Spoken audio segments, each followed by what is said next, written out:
because tonight's the night. It's Black Friday as Team J2 takes on the Heartless Kings, and we finally take them down. That's right, baby. I got your back. All right. Oh, I got your back, J2. That's right. Black Friday is about to get freaky!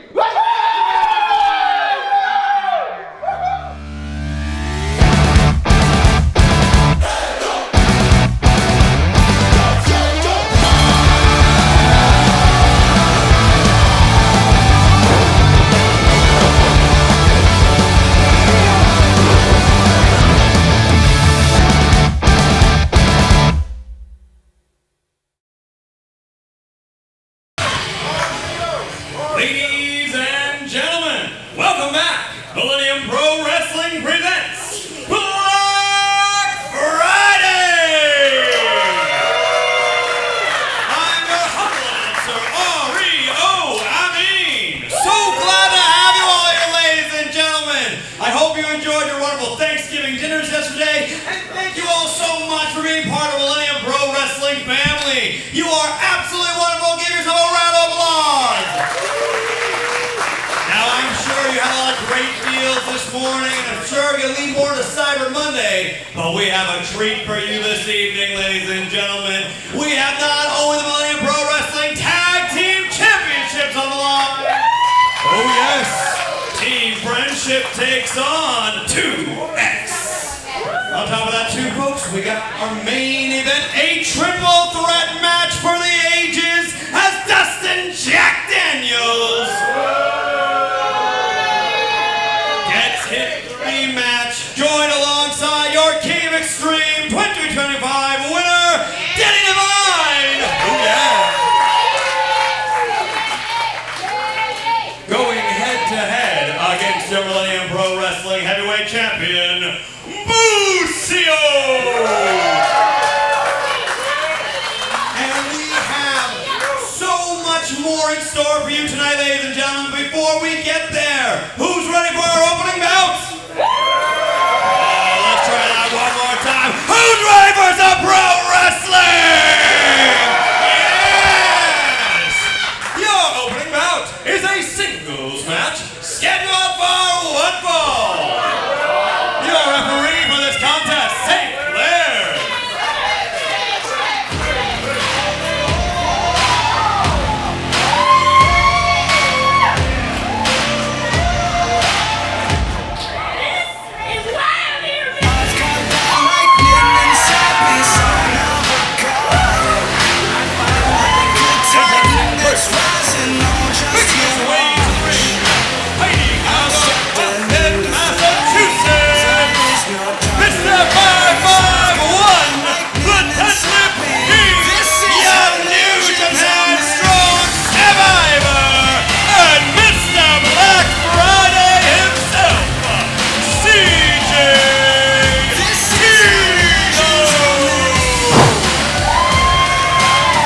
Greetings, everybody. Welcome to Black Friday. I'm Logan X. Ario is in the ring doing a ring announcing for me real quick, and our opening contest could be a main event any show of the year. And his opponent.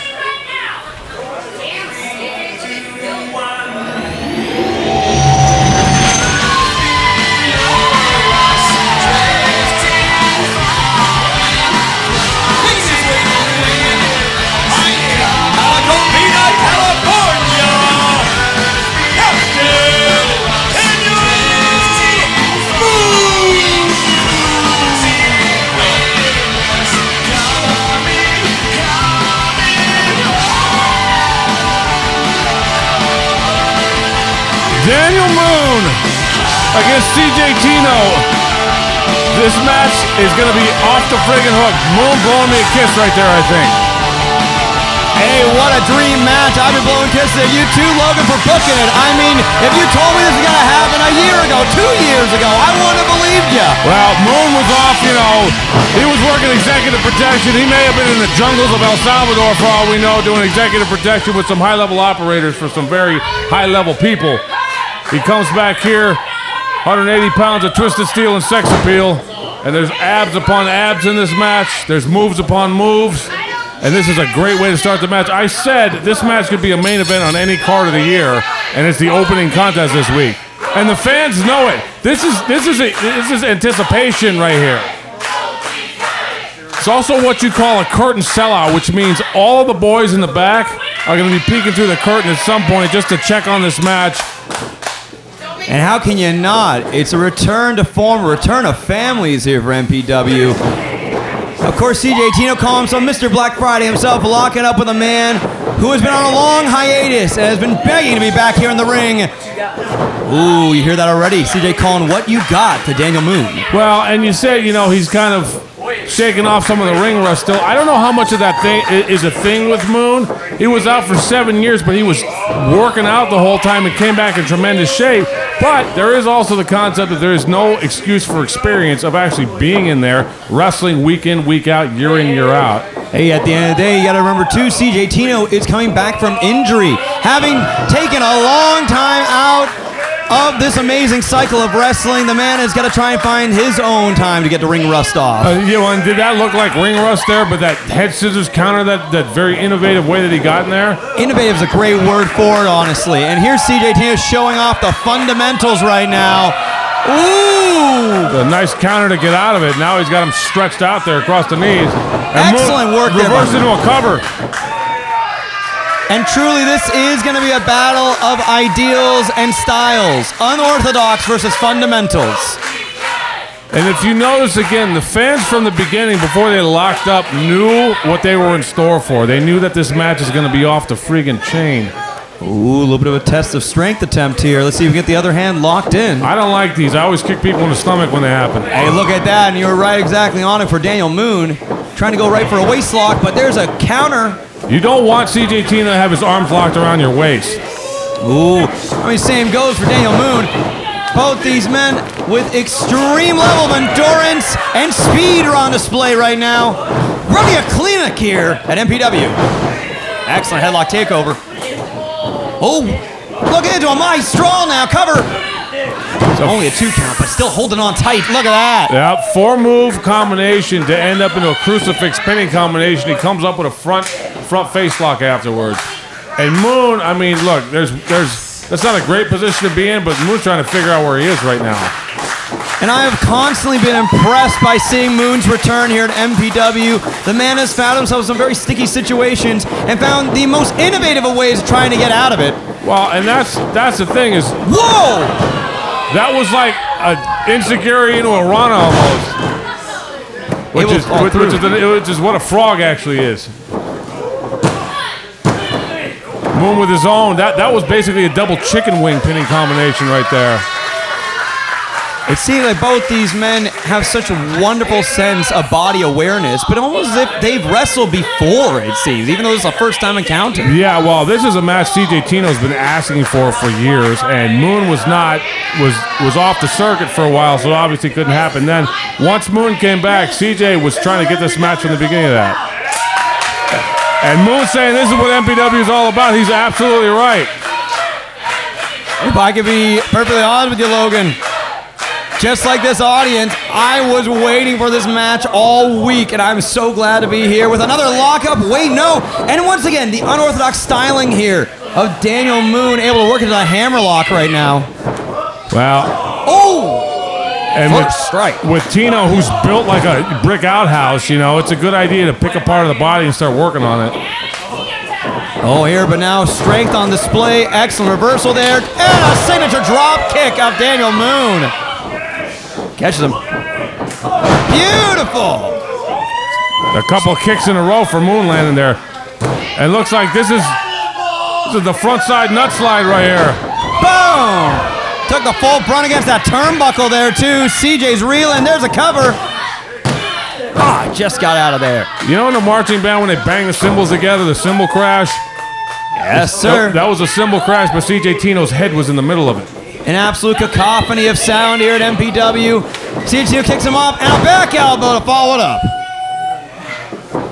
Both men trying to assess their damage right now. CJ is going back on the hunt. Well, Moon's got some visible redness to his back already. Off the second. Beautiful crossbody. Not ready for the cover, though, yet. Following up. Oh! And what CJ Tino's excellent at is that he's excellent at putting combinations together. It's 1 move, 2 move, 3 move, 4 move combinations. So even if you don't, if he counters the first one and he misses the second, the third or the fourth hits. In this case, he hits a beautiful crossbody and he knows he's not going to pin Moon with it yet, so he immediately pops up and goes in that double stomp afterwards. It's always a great attempt by wrestlers trying to go for as many covers as possible, but to understand and not underestimate your opponent, that is exactly why CJ Tino throws all these amazing combinations together. Well, right, and timing is everything on that. It's about knowing where your opponent is and how worn down he is. Again, you can pull a sneaky cover out of their small package or something like that and maybe surprise your opponent. Wow! But if you're just laying down for a regular pin and you know that they've got a bunch of gas in the tank, you might as well not even bother with that and go hit your next move. And with a kick out there, I mean, you were exactly right. We just saw 2 powerful moves from a backbreaker into a suplex, and yet still Daniel Moon, despite him kicking out, look at him, clutching at the coccyx, the lower lumbar right now. Right, and if you notice that CJ is just measuring him, he's just getting his spatial awareness with it. He's taking an idea of where Moon's at, and the thing is, you can watch tape on a guy all you want. Until you really get in there with them and you actually start feeling what they're made of, you can't really evaluate that properly. Yeah, and what better way than to feel cranium on cranium there, skull bashing him and also feeling it too. I've always been a big fan of banging your head against the wall. It definitely is a winning maneuver, but so is a quick roll-up. Not enough, though. No, CJ, and again, I think he wanted to put Moon down there and keep him down. Look, he might have knocked a tooth out right there. Might be missing a molar now. CJ been giving a vicious assault not only from the front but the back of Daniel Moon, and we're seeing both men reddening in pain. Ooh, following it through. Now watch, he's gonna, yeah, there it is. It's not enough that he had the hammer lock. He's gonna add the reverse chin lock on top of the hammer lock. Well, now he's got the arm draped with his left leg. Able to utilize his hamstring and calf muscle to squeeze the arm, too, of Daniel Moon. He's in a tough position right now. It's a good shot of his obliques right there. Look at this guy's friggin' abs right there, man. Oh, and look at that big thunderous back club, too. That's not gonna help the redness on Moon's back, is that big clubbing forearm. Still able to counter out of it. Wait, oh, he stuck on tight. You saw that? Moon hit a backflip, grabbed for a neck breaker. CJ was smart enough to hook the top rope before he went for the ride, and Moon ends up landing on his back, on his coccyx, as you said earlier. And it truly does show the mark of a veteran wrestler here. Not only how to inflict damage, but how to mitigate and avoid it as best you can. Oh, with a big belly to back like that, how can you avoid damage? You see where he dropped Moon? That was a great shot of him. He dropped him right on his lats in the back of his head right there. And CJ's coming off a huge win last week. Let's not forget that. He had a 20-plus minute match last week. Came out with a huge win, a very competitive match. And when you're on a roll like that, it helps your confidence. Moon's had some ups and downs since he's come back.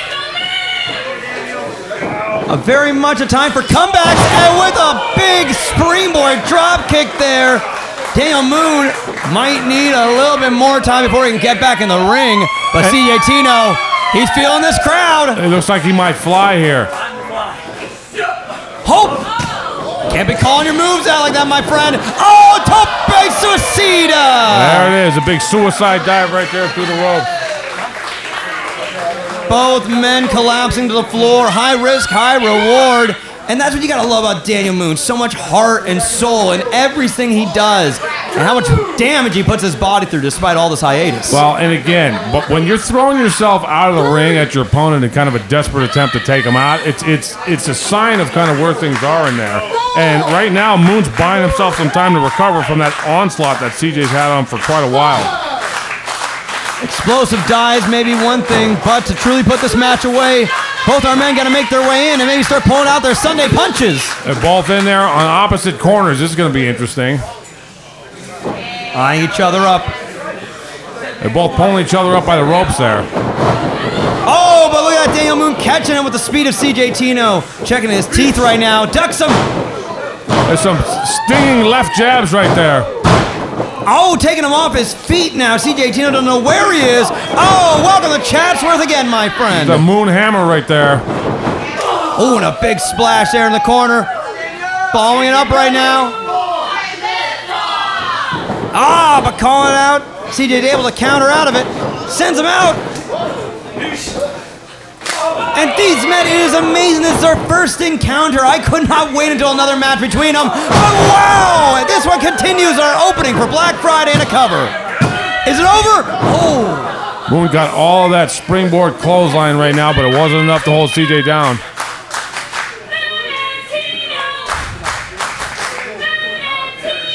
And the audience is very appreciative of these two gladiators giving their all, but you can already see we're reaching maybe that 11th o'clock hour. The pain is growing.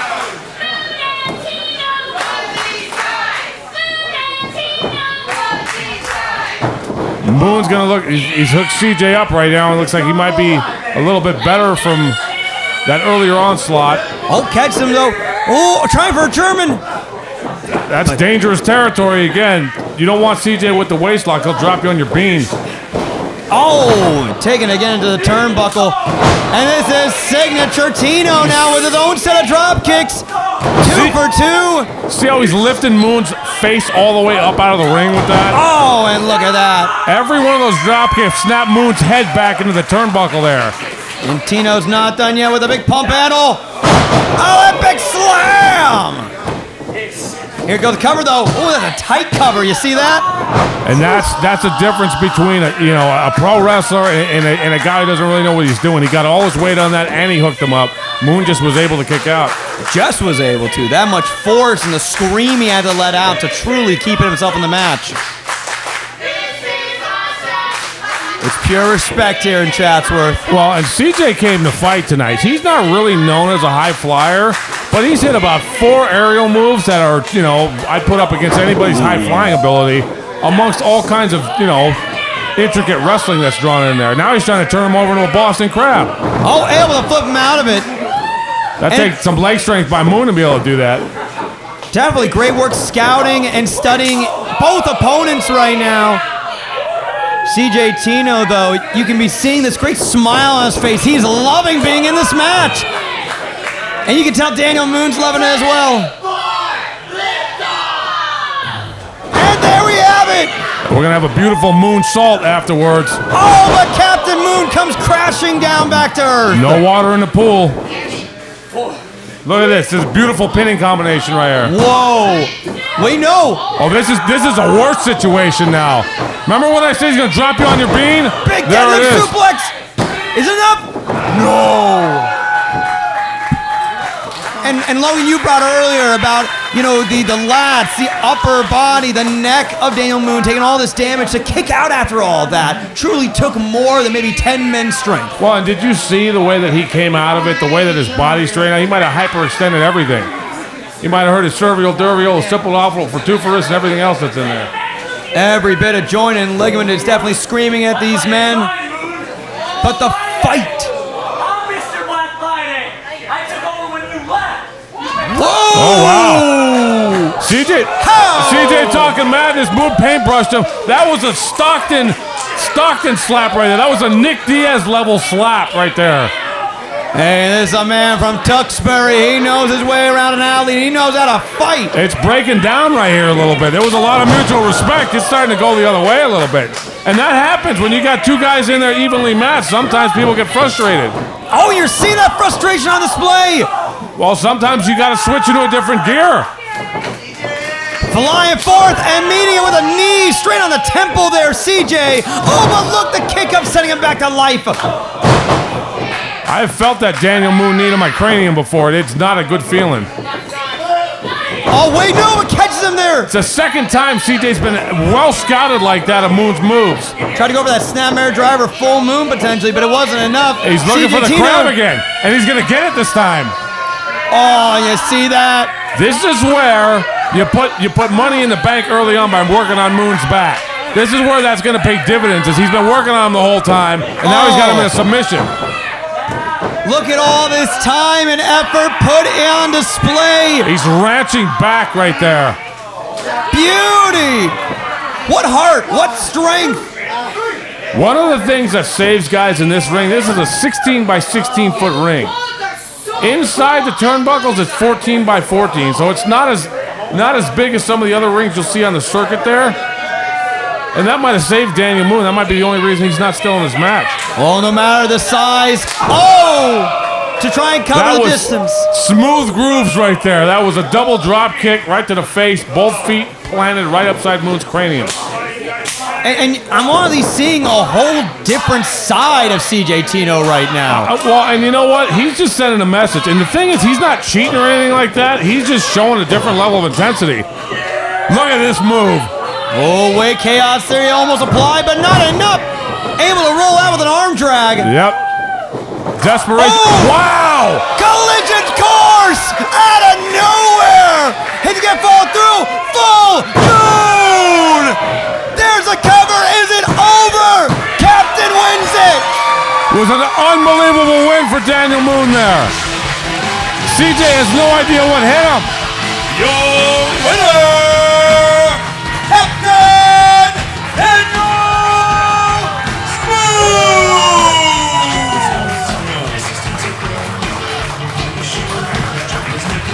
Well, you said Captain.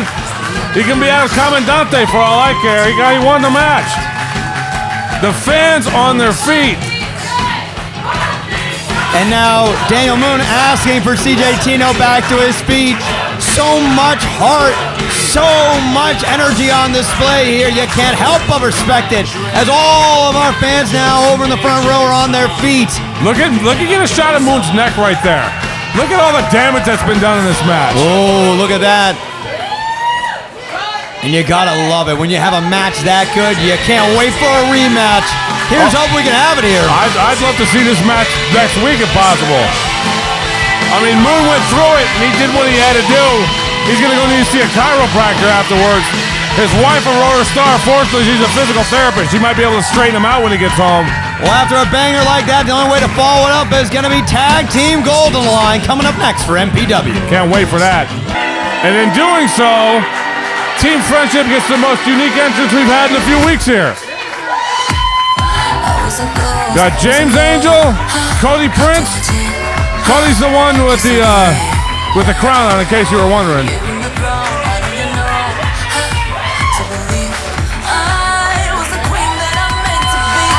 Last week, Cody beat Mickey Rose to earn a shot at the tag titles with a partner of his choosing. He selected James Angel.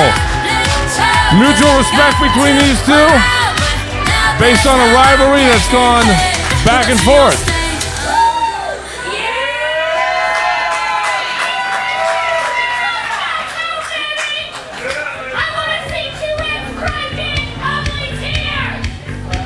And now the music for the tag team champions.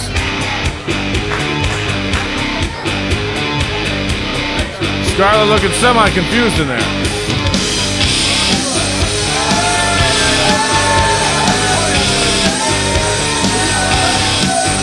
And there they are. Mickey Rose, Draven Silvera, dressing alike, acting alike, moving alike, wearing the tag team championship belts alike. That guy in the front row right there is big Draven fan right there in the black shirt with the beard. She's not a Draven fan. You can hear that cackle all the way from out here.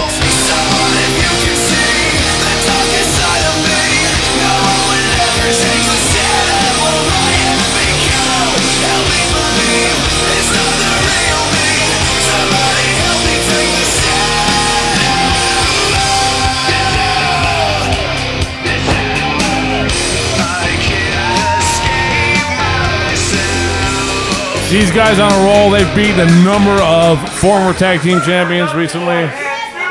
2X is doing the thing. Ladies and gentlemen, your next bout is a tag team match scheduled for one fall. And it is for the Millennium Pro Wrestling Tag Team Championships. Gold on the line. Your referee for this contest, Miss Scarlett Donovan. The best referee in the business. Introducing first, to my right, the challengers, the team of Cody Prince and James Angel. Together they are Team Friendship. Team Friendship, the challengers.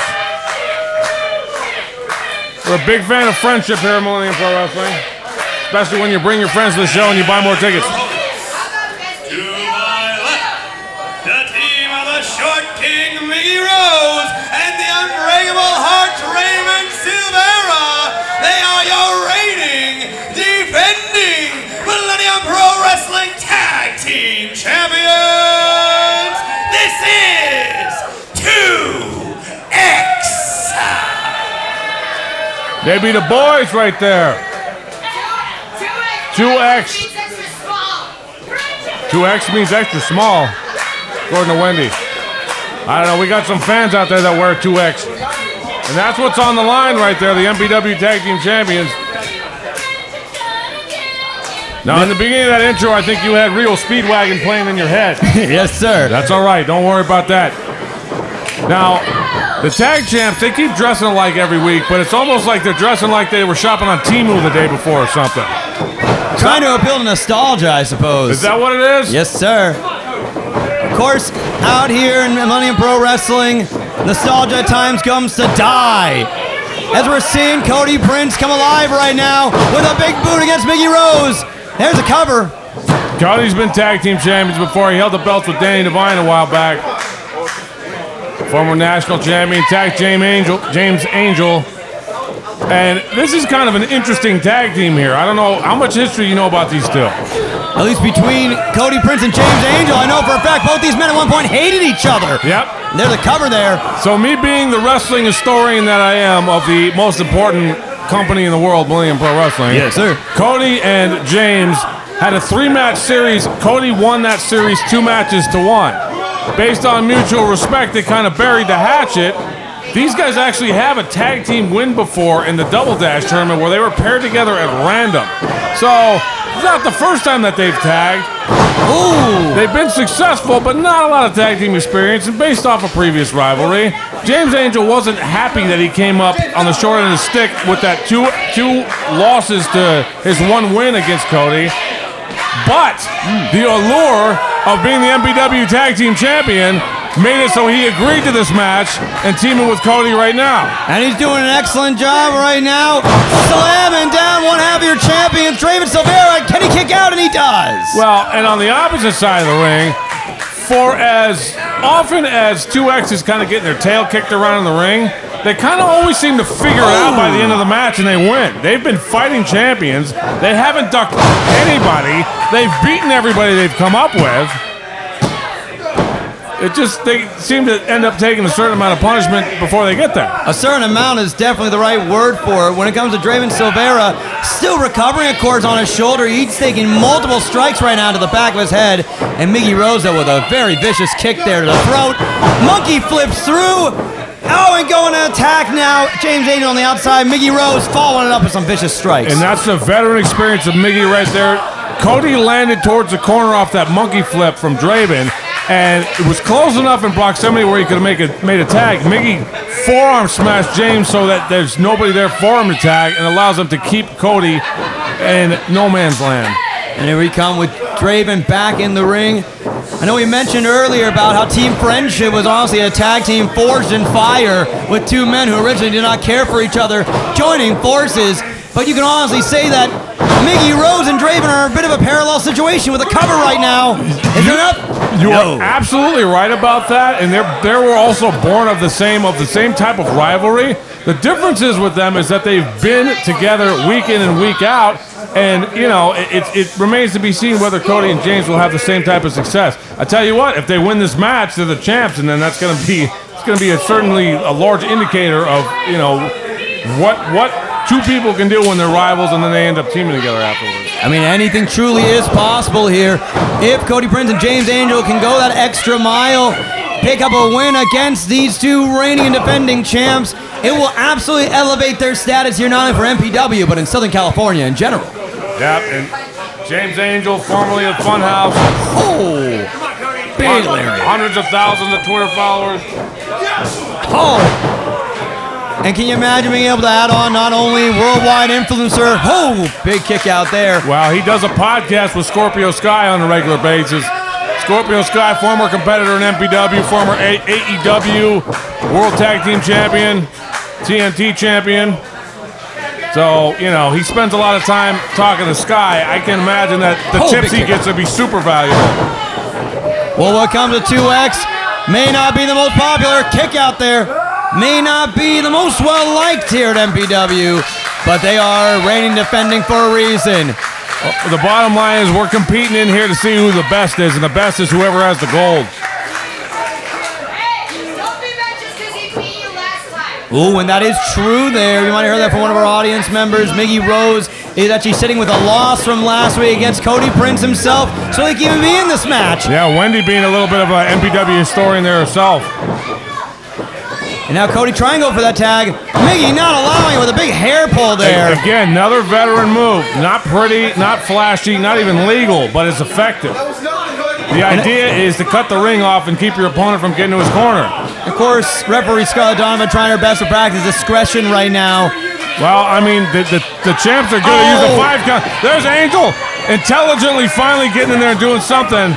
Scarlett's breaking that up. And look at, he's letting the champs double team up on his partner right now. She's only got 2 eyes, ladies and gentlemen. Very, very difficult to focus on everything in the ring at the same time, especially when James Angel's trying to plead his case. But look how Cody Prince now laid out after all those kicks. Yeah, he's feeding right into Double X's hands with that. And here off the whip, he ducks it. Look at the speed of Cody Prince in spite of it all. The Prince of MPW has enough gas in the tank. Desperation move right there on that flying elbow.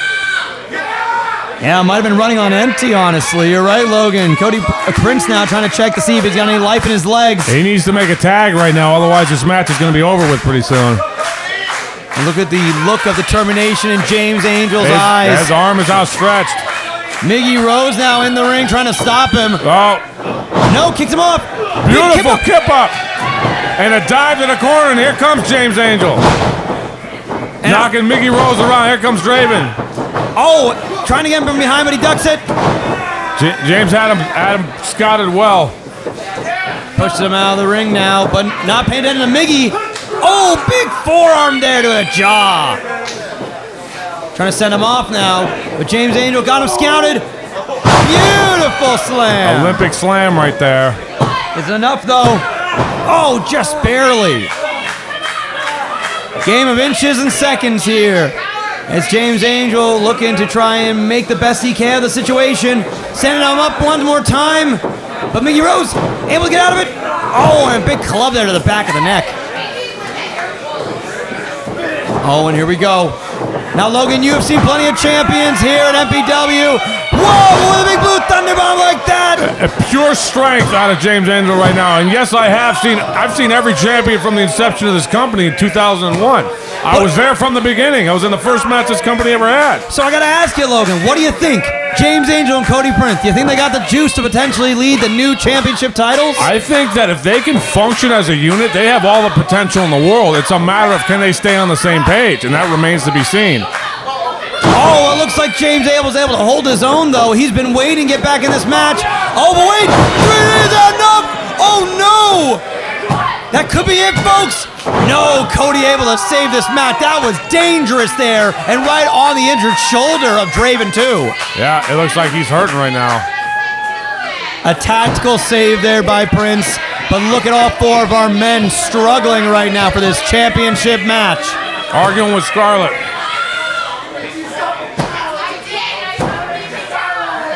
Scarlett Donovan understands this is truly a game of seconds, like I said, and as much as the wrestlers want to try and argue with her, she's there with the closest view than anybody else right now. She's not going to let anybody jaw-jacking with her cause her to reverse a call.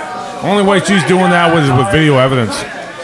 And look at this, no play-by-play here, but Miggy Rose looking to make a statement known for the next Black Friday as well. Oh, and that boot's looking to give an answer too. Cody cutting him off, shooting him into James. Perfect pitch and serve like the Dodgers. Got them both up, though. Friendship slams, a double cover. Is that enough? New champs? No! And I love the fact that you just made a reference to the 2-time defending MLB World Champion Los Angeles Dodgers right there. We really appreciate you doing that. Hey, one of them in Chatsworth. Everybody's a fan up here in LA. You gotta love it. And with Black Friday being a time of coming together as a family, Forging friendships like this is also great to see any time of year. But maybe these boys might be able to leave next week as MPW champions. Yeah, the landscape's going to change right now if we have a title change. I also think that Draven's going to take 30 lashes from Mickey behind the woodshed if that happens. Oh, now that just goes to show what pedagogy can do for a partner. Hopefully, Miggy Rose might be able to preach some words. Draven trying to find the strength and courage. Oh, and being met with a back elbow. I don't know if Draven's figured this out yet. Mickey sends him in for the kill first. Oh, although hits on the apron. Mickey got it a hell of a lot worse than that right there. And a giant discus lariat there thrown. Draven's in a fetal position right now. Yeah, the pattern I've seen from Mickey is when there's a time to sacrifice his partner, Draven pretty much gets sacrificed every time. What is this right here? James not calling for the tag, thinking he's trying to put him away himself. Hey, man, it don't matter who gets the pin. It matters that you get the pin. Yeah, but wasting time can cost you just like that there. Big knee to the top of James Angel and a big cover roll up. Putting all the weight on there. Is it enough? It is! There it is! It was a mistake by not making a tag there, it looks like. Winners and still Millennium Pro Wrestling Tag Team Champions, Mickey Rose and Draven Sinera, 2X. Much like I said a minute ago, 2X kind of gets their clock clean the whole match, and then they figure it out by the end, and they come out with a win. They just beat another team right now. It's somewhat disappointing to see here, though, honestly. I truly thought those two men had the match called. But after that avoidance of a tag, really, it just goes to show any type of reaction, any hesitation can cost you here. Well, and that was a mistake right there. It was a mistake by James not to tag Cody. Look, Cody trying to check in on his partner. Cody helping him up. Team friendship looks like they might be still standing tall, and maybe even after this setback, perhaps they can climb the mountain once again. A great showing, though, by both men. Wait! No! James, for God's sake, man, just one loss. What's wrong with you? Remember when I said James took this match because it was a chance to be the tag champions, and he was a little bit bitter about losing that last series 2-1? No! It's a beautiful island driver, shades of early Samoa Joe right there. You're sick, man. You're absolutely sick. What's wrong with you? And Ray Rosas now. There's Ray. Ray wearing his black flannel this week to represent Black Friday as opposed to last week. Look at Ray now. Listen, last week, I gave Cody Prince an opportunity at the Tag Team Championships, and he picked you ungrateful bastard. I told him it was a bad idea. You were a prima donna and too into yourself to be a team player, and obviously, I was right.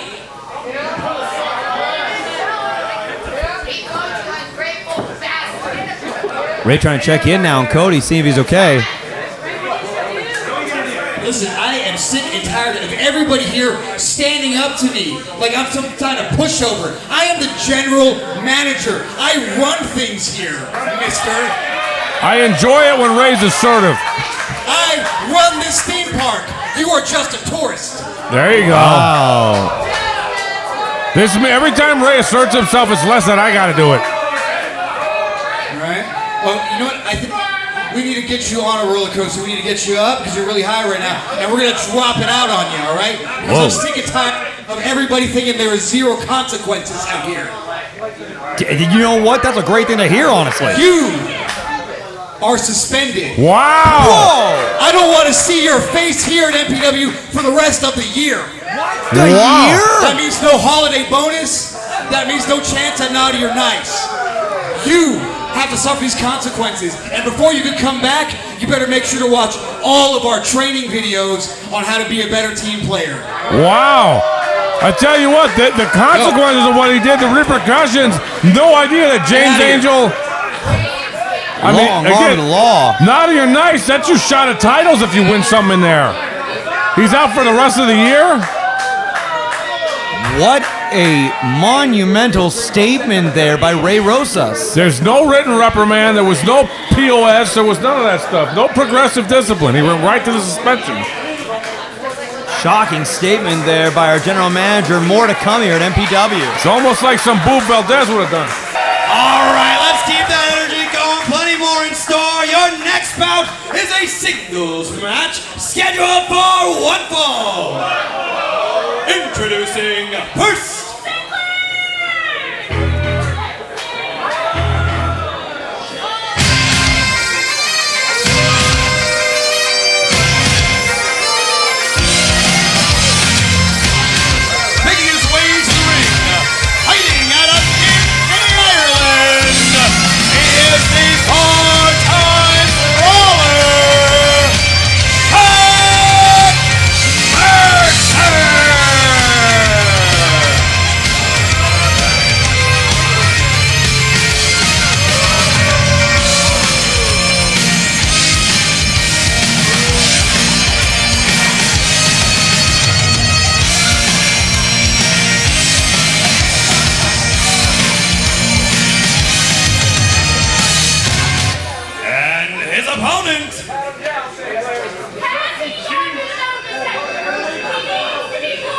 This is going to be a contrast in styles match for sure.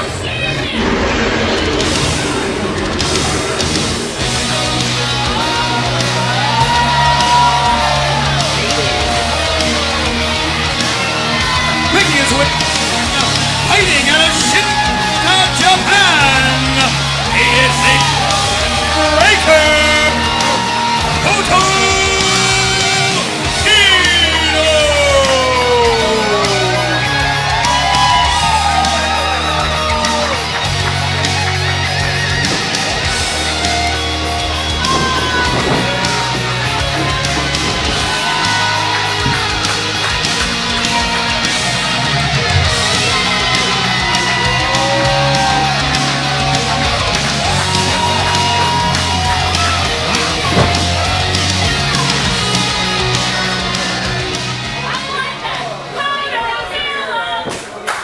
Now, this match is basically the bar-time brawler over here against the martial arts master.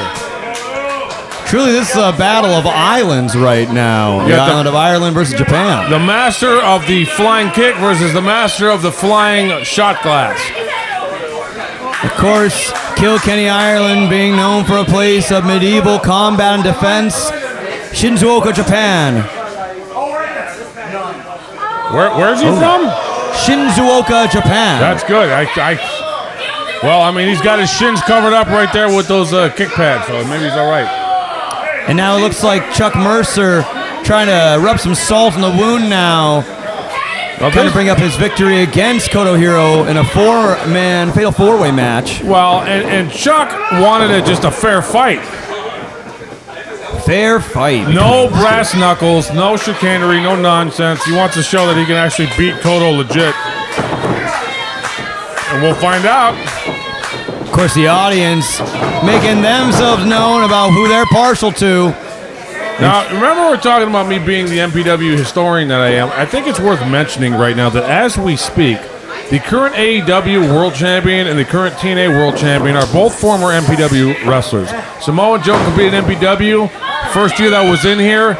Recently defeated Hangman Adam Page for the AEW World title. Frankie Kazarian is the first ever MPW World Champion. The first guy to win that match in a match against Scrap Iron Adam Pearce and the Fallen Angel Christopher Daniels. And he recently beat Mike Santana for the TNA World Championship. Amazing athleticism on display and a cover. This has been historical here at MPW. Year after year, decade after decade, we have seen such amazing talent come through. Some have gone on to the world, and some continue to showcase their talents, sharpening their skills right here in Chatsworth, California. As Koto Hiro continuing on multiple strikes to Chuck Mercer. Both men making a name for themselves here at MPW. And it truly is amazing, Logan, to see. And the point is, you never know who you're seeing here. And I don't really know if Koto can see right now very well. His mask being shoved around, his obstruction of his eyes, unable to see where he's looking right now. Chuck just punched him in the back of the head. Oh, and a big vicious suplex. You know in the UFC, that's an illegal strike. I mean, it's an illegal strike here, too. We just, kind of half follow all the rules. Of course, referee Sinclair practicing discretion, just like Scarlett Donovan as well. If you see something underhand, you see something evil, you can't just immediately stop a match directly. No. You have to let it pull through, especially if the other wrestler is begging for that fight. Yeah, Sinclair's rule book's pretty thin. Not too many pages in it. But regardless, he knows when he sees a man knocked out. And look at him, staring now at Chuck Mercer after that vicious elbow. That's where you don't need to know 1,000 strikes. You don't need to know flying, savate kicks and, aerial, dervial, flying whatevers. A good straight forearm when you're a 270-pound man. That's going to mush somebody who's 170 pounds. 100 out of 100 times. And we're here in the audience letting Chuck know just how they feel about him. Get him through the snapmare. Oh! He's kicking him in the back of the head again. Just striking right on the brainstem. I can kill most men, of course. Oh, and with a big European or Irish uppercut there. Put a little stank on it. That was shade of Monty Brown and the Pound, speaking of TNA wrestling. Big cover. And big callbacks, of course. When you get a pull from the best for some of these moves, you'll want to be able to put your opponent away as best you can, but Koto Hiro is still in this match. Koto trying some feeble kicks right there while Chuck was standing over him. No effect. And look, Koto now. You can see him dazed. Stutter stepping right now as another snap suplex occurs here. And Chuck really understands how much force and drive he can get out of his lower legs there. Getting such momentum. Oh, but meeting spine to kneecaps. That's gotta hurt. Yeah, that's the opening Koto needs to turn this match around. And now if he can stay on a roll, use his quickness, use all the strikes he knows, he might be able to cap this match off right here. Oh, and a great leg sweep. That was cool right there. Not something you see too often. Might have rang his bell there, Chuck Mercer. Front leg sweeps. Chuck didn't see it coming. Oh, and a big enziguri there. Chuck Mercer's reeling in the corner. Following it up. Koto's feeling alive. I can see it in his eyes. Hooked the top rope, hung on the apron, put himself right on the top rope for this next move here. Oh! Beautiful missile drop kick. Like an ICBM coming crashing down, and it still just wasn't enough for the big man. That's from where? Shinzazaki, Japan? Shinzuoka, my friend, there right you go. nearby Fuji, Mount Fuji All right, itself. see, there you go. I'll remember that. Mount Fuji is right next to Mr. Fuji and the Fuji apples that are out there. And you gotta remember, with such iconic imagery there, the mountain breaker himself is looking to make himself as an icon here in Southern California. Well, if he can beat Chuck Mercer, he's going to be one step closer to that. And really, this is something I've talked about in previous weeks. We are seeing two men that are known as island fighters. Men who have had to know great combat of offense for defense. To constantly be fighting off opponents, entering their lands when not needed, and yet still, they persist. They have such endurance and bravery. Yep, we're talking about ancestral memory here being passed down. When you come from an island that's been attacked throughout the histories by native tribes next door to you, sometimes the memories get passed down. And look at that. Probably sending them back 6 ways to Sunday. See an ancestor at that point after that DDT. That's right. Both men seriously taking the brunt force of that. Yeah, this is awesome chant coming out from the fans. And total unification of the appreciation of these two athletes. And it's a world-class fight, honestly. I mean, we are pulling some amazing fighters from all around the world That's right. here. We got Japan against Ireland right here. Trying to follow up with his own suplex maybe, but no. Counter through. Get him up. No, a great roll through. Yeah, quick arm drag counter there by Koto. Wow, he's going to suplex him. Whoa! No! Did you see the strength that it took to do that? Got him a cover. Is it enough, though? It's over. I don't think Chuck was ready to get dropped on his head like that. He's out.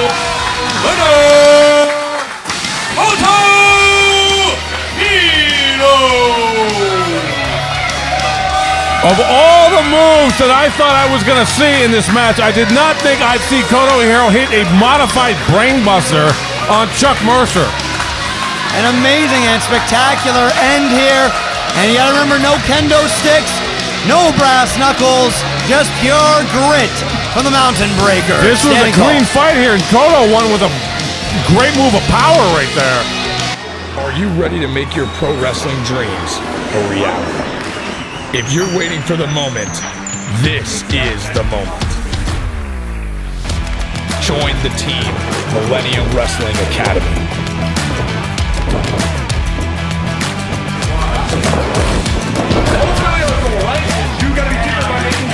Welcome to the MPW Arena. You are ready. Start your journey today.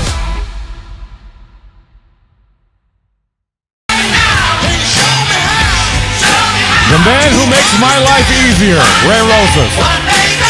And great attention to detail here. Look, he's seeing some of the tape come off the ring rope. He's not happy with that. He's checking the ring out.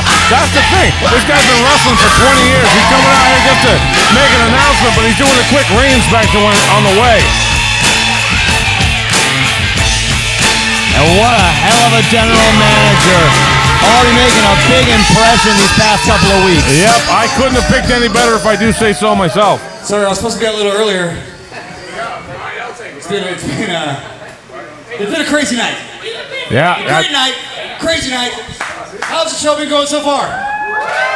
Controlled mayhem is what this guy's job It's going is. down as one of the best Black Fridays in the history of MPW, and I'm glad to be at the helm. I'm sorry you had to see that discipline earlier. I don't want to be that guy. Normally, I'm a coach. I nurture talent, try to bring them up. You know, I'm not just the general manager of MPW. I'm also the head trainer of the Millennium Wrestling Academy. That is true. Ray's been training guys here for years. So, I apologize for some of the talent that comes through.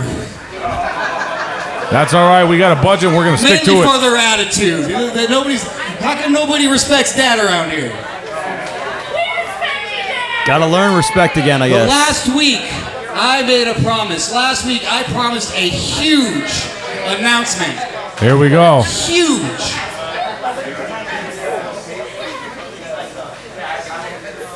On January 10th, Saturday, in the year of our Lord 2026, Saturday. we will be having our second ever student showcase. There we go.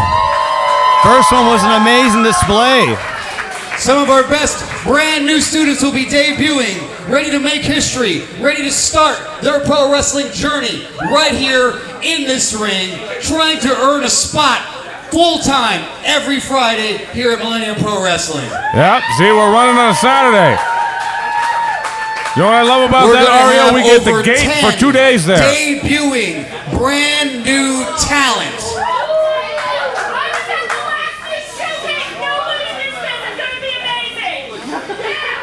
We got 5-star reviews. There we go. So I'd like to cordially invite you. Mark it on your calendar. We got some of the students standing right over there. There we go. That's the future right there, ladies and gentlemen. Get You're And ready looking they at pay it. their Big dues. They debut. empty the trash. They bring up the stuff from my car. They're doing what they got to Will be do. appearing on the show. Busio will be appearing on the show.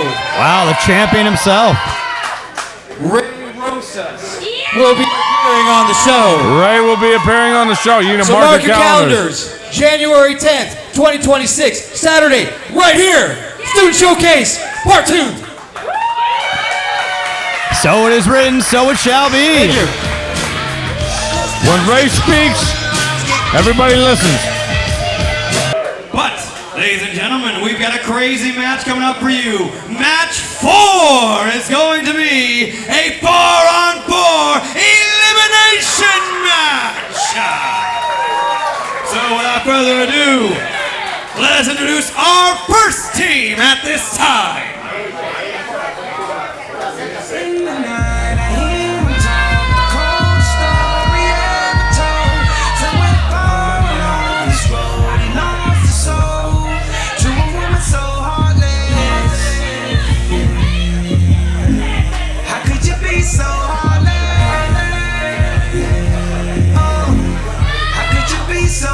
How could you be so cold as the winter wind when it breeze your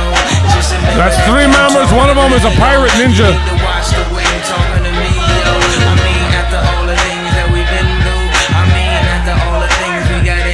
Making their way to the ring, weighing a combined total of 772 pounds.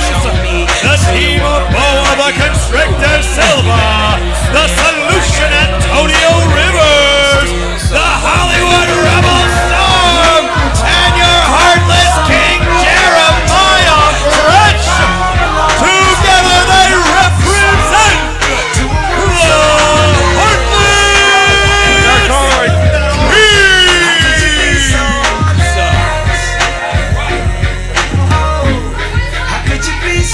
The King's not appreciative of my Freaky Frog headgear that I'm wearing. And they're messing with Aria. They like to pull his tie out. They like to pick on him. Antonio Rivers, Bo Silva. The Rebel Storm removed all of that stuff on his head. The ski mask, the eye patch.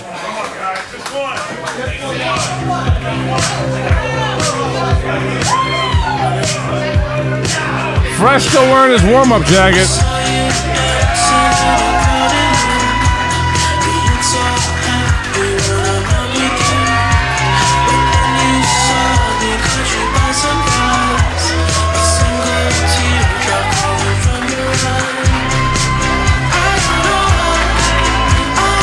There's my guy.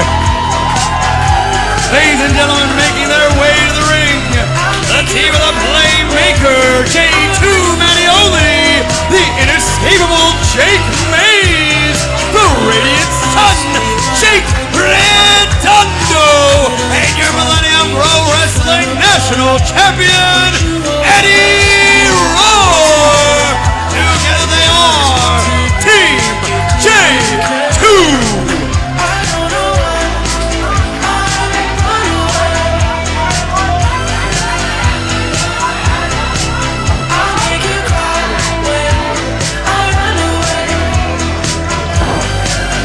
This is our weekly dose of karaoke here at MPW.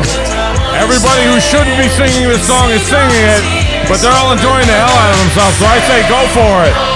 Hey, thanks for buying that copyright, Logan. It means a lot. Getting licensing on some of these songs can be quite expensive, but you go the extra mile for these fans. You know, there's a thing called ambient sound, so we can't get sued for it.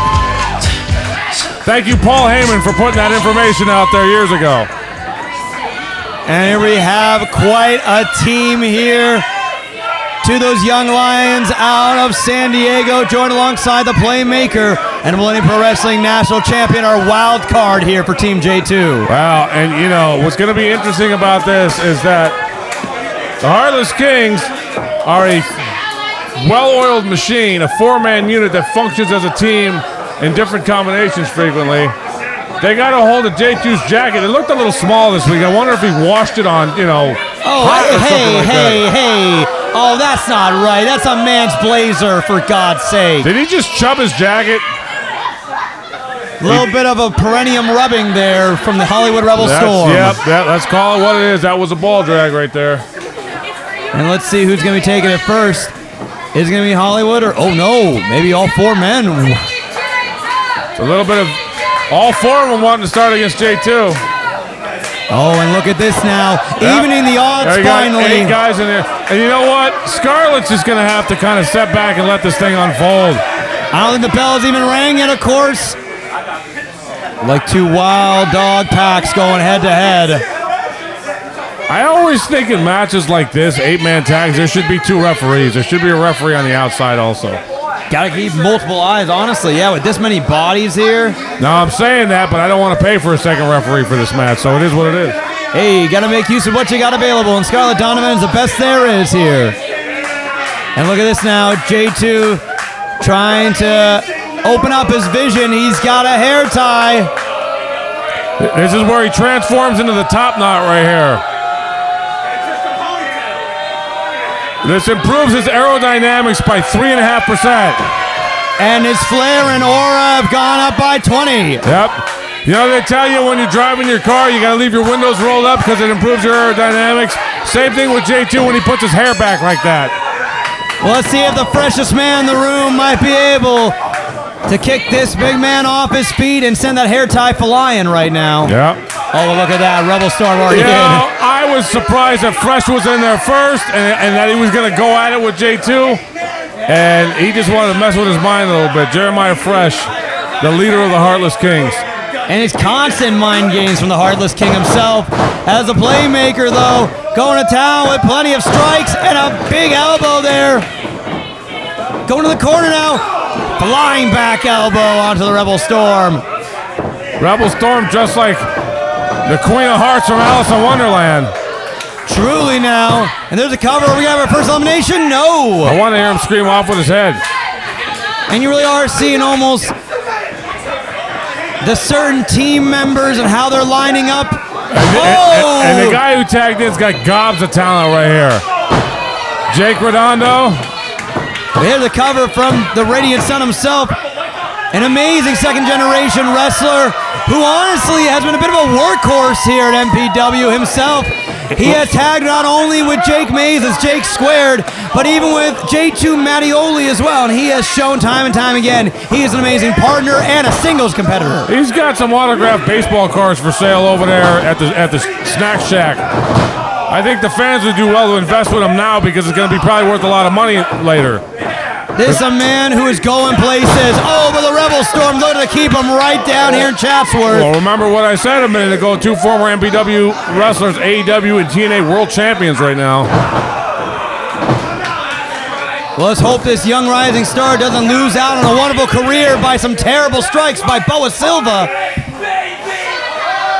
And the Constrictor has been on a tear, sinking his fangs and wrapping his arms and appendages all over any opponent he can grab his hands onto. Great speed now, but meeting a big elbow from both Jakes. Life's the same, we're moving in stereo as Jake Squared. Double NZ to Silva. Well, and Jake Mays was the guy who had a hell of a match with CJ Tino last week. And even though he lost, I was so hoping I'd see him again. And before the show was over, I got an answer to that. Knew he was going to be here this week. I've been looking forward to seeing this kid and what else he can do. Oh, wait. And look at Boa Silva now. Great joint manipulation, working his way around into a suplex to Mays. Nice suplex there by the Constrictor. And look, here comes the big man now. And, you know, what the hell was that? Wait. Did you just see what happened? Fresh tagged in.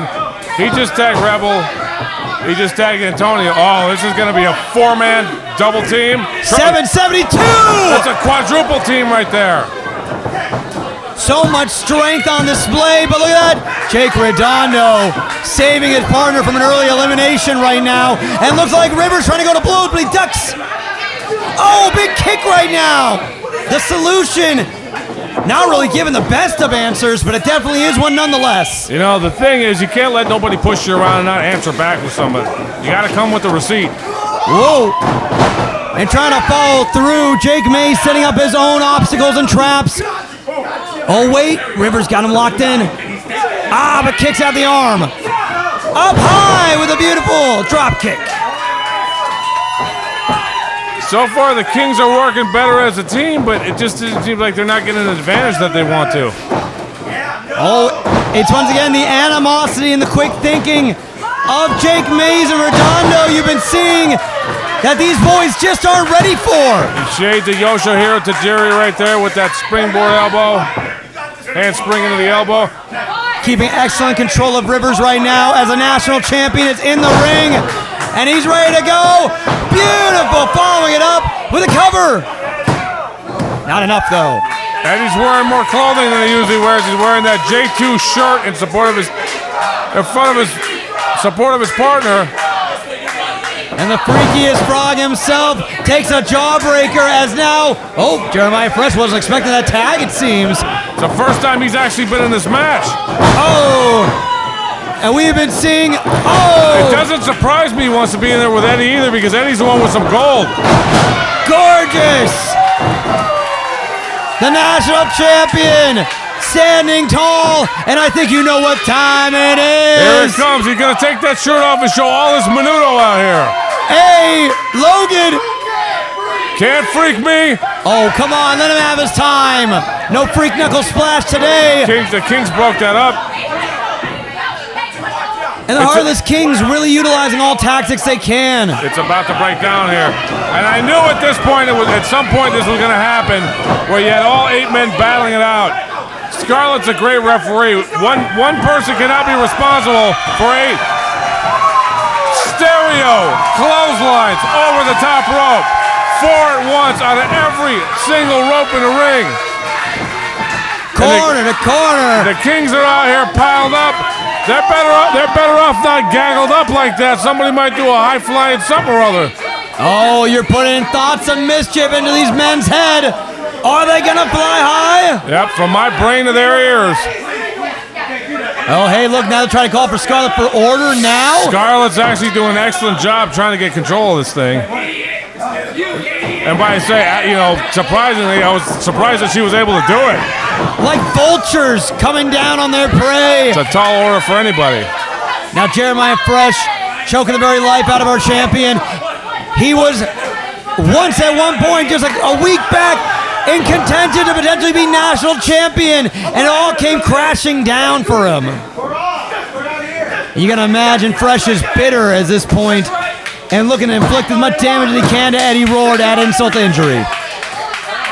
Well, whoever eliminates the national champion lines himself up for a shot at that belt. So, again, it's not surprising me that Fresh wants in there when Eddie's in there.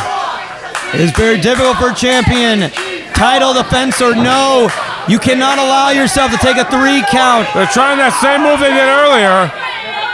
Eddie's partner's protesting, but they're not stopping it. Wait, look at the strength there. Great ability. It to his feet. Taking him out. But now both knights of the Heartless Kings. The knights? Yeah, well, I mean, if you got a king and you have, I suppose, a queen of hearts. Oh, yeah, 2 knights that have been taken out right now. Go. You got the rook, you got the pawn. Rebel's going to be a pawn then, right? Well, beyond that, it seems like Eddie Roar's flipping the table before it can even be set. Maybe he's a bishop. You can't freak me. Here we go. He's going to dump. Oh, once again, the freak knuckle splash has been stopped. Fresh cut him off there by grabbing the foot. Nipping at his heels, but wait, Tope! They were not paying attention. And then he came out there like a sapo, a rana, and a pescado all at the same time. Hopping and springing with so much momentum. He's got some but Bo instructions. Silva able to try and bite this frog. He's got his teeth sunk in. Eddie lost focus there. Bo enabled with a huge move. Rolling. Rivers dropped him right on his brain. Planted him there. Is that enough? There he is, our first elimination. Big elimination there for the King. Your first elimination, Eddie Roar. And you know, that gives the King a huge advantage. It's like the first touchdown in football, the first home run in baseball. They got a 4-3 advantage now. It gives your team a psychological advantage for the remainder of the match. And I mean, once again, we might be thinking this is one-on-one in the ring. Nope, you're seeing right now tag team action as this combo work is devastating for anybody. And if I had to predict who was going to be eliminated first in this match, I would not have bet against the national champion. Well, now without their wild card, Jake Mays trying to solve his way out of this puzzle. Matter of fact, I got to take off my frog ears now because of that. And look at this. Jake Mays might have just taken out Boa. He did. It's out. He just evened it up. Boa Silva has been eliminated. 3-on-3, even it up now. See, that psychological advantage is gone, and Antonio's got to pay attention. He's yelling at Fresh. Team breakdown at this point, Logan. You hate to see it. That's not what you want to see. And look at Jake Mays. He's ready. Oh, he's gunning for it. The inescapable one. Jake Mays having a great showing this week as well. Hold on to the ropes there. Big shoulder tackle following it through, my friend. No, wait. Oh, dead end DDT. Is it enough? Oh, the Heartless King looking like. Oh, that was close there, Logan. If they would have lost Fresh and been down 3-2, they would have been just in dire straits at that point. Hey, but now the playmaker here It might be looking like curtains for the freshest man in the room. Following up with a double back elbow. Directing Jake Mays off a quesadilla. Beautiful. Quesadilla is not to be confused with a quesadilla. You know what I found out today? I found out that a burrito is not actually a food. It actually means little donkey. Oh, burro, you mean, my friend. Yeah, burrito. Yeah. I get what you mean. Uh-huh. And while different phrases can often mean different things, the playmaker, whether it be making plays for himself or making plays for his own partners, he's always looking to join in and inflict damage against Jeremiah Fresh. Fresh has had the hell chopped out of him. Look at his chest. Both sides swollen red, up one side, down the other. And almost like a rite of passage for a frat house, Jake Mays adding more insult to injury. That wasn't the most impressive chop I'd ever seen in my life, but I'm definitely impressed with Jake Mays. There's a cover. Maybe a little more stank of that chop might have put him away, honestly. Well, you know, I mean, he might have just slapped up against Fresh's an eye rake! chiseled physique right there and just broke his hand or something. Got him up! Slams him down! Is it enough to put Jake Mays away? Oh, that was a close one. And again, if Fresh would have eliminated, the 3-2 advantage is going to be even harder to overcome. But now Hollywood Rebels storm. When you got two partners in the corner, you got options on who to tag. When you go down to two, you just got one guy, and if your team, your opponents have multiple. Oh, but they read him perfectly. He went to the well one too many times with that. Double scoop. Fresh takes out both guys in the corner. Oh, and there it is. Rebel gets the pin. Jake Mays has been eliminated. Well, and that double uranagi, I believe they call it the heartless plunge, the heartless end there. Very, very powerful move. Capable of putting away Jake Mays there for this match. And if you look at the Kings, they're getting on the same page again. Looks like whatever dissension they had going, they might have worked out right now. On the other side of the ring, you got J2 and you got Jake Redondo. And look at this. The Rebel Storm and the Radiant Sun diametrically opposed to each other. But look at that. Rebel Storm not actually the legal man here as Rivers hops in. Oh, but he's got him scouted. Oh, wait. Not done yet, though. Jeremiah Fresh sends Redondo out. He holds on. Yes. What speed? The athletics. Oh, and I got a little bit of that on my eye there. Redondo's in the Matrix right now. He's moving so fast, all he's seeing is ones and zeros. 3 steps ahead right now with an enziguri. The King is out as Rivers trapped in the corner. He catches him. What speed by Redondo. Wow. And you saw from that suplex, that basement suplex there, the head of Rivers just bouncing. Topeconino! Remember earlier, last week when I said this guy was the future of wrestling?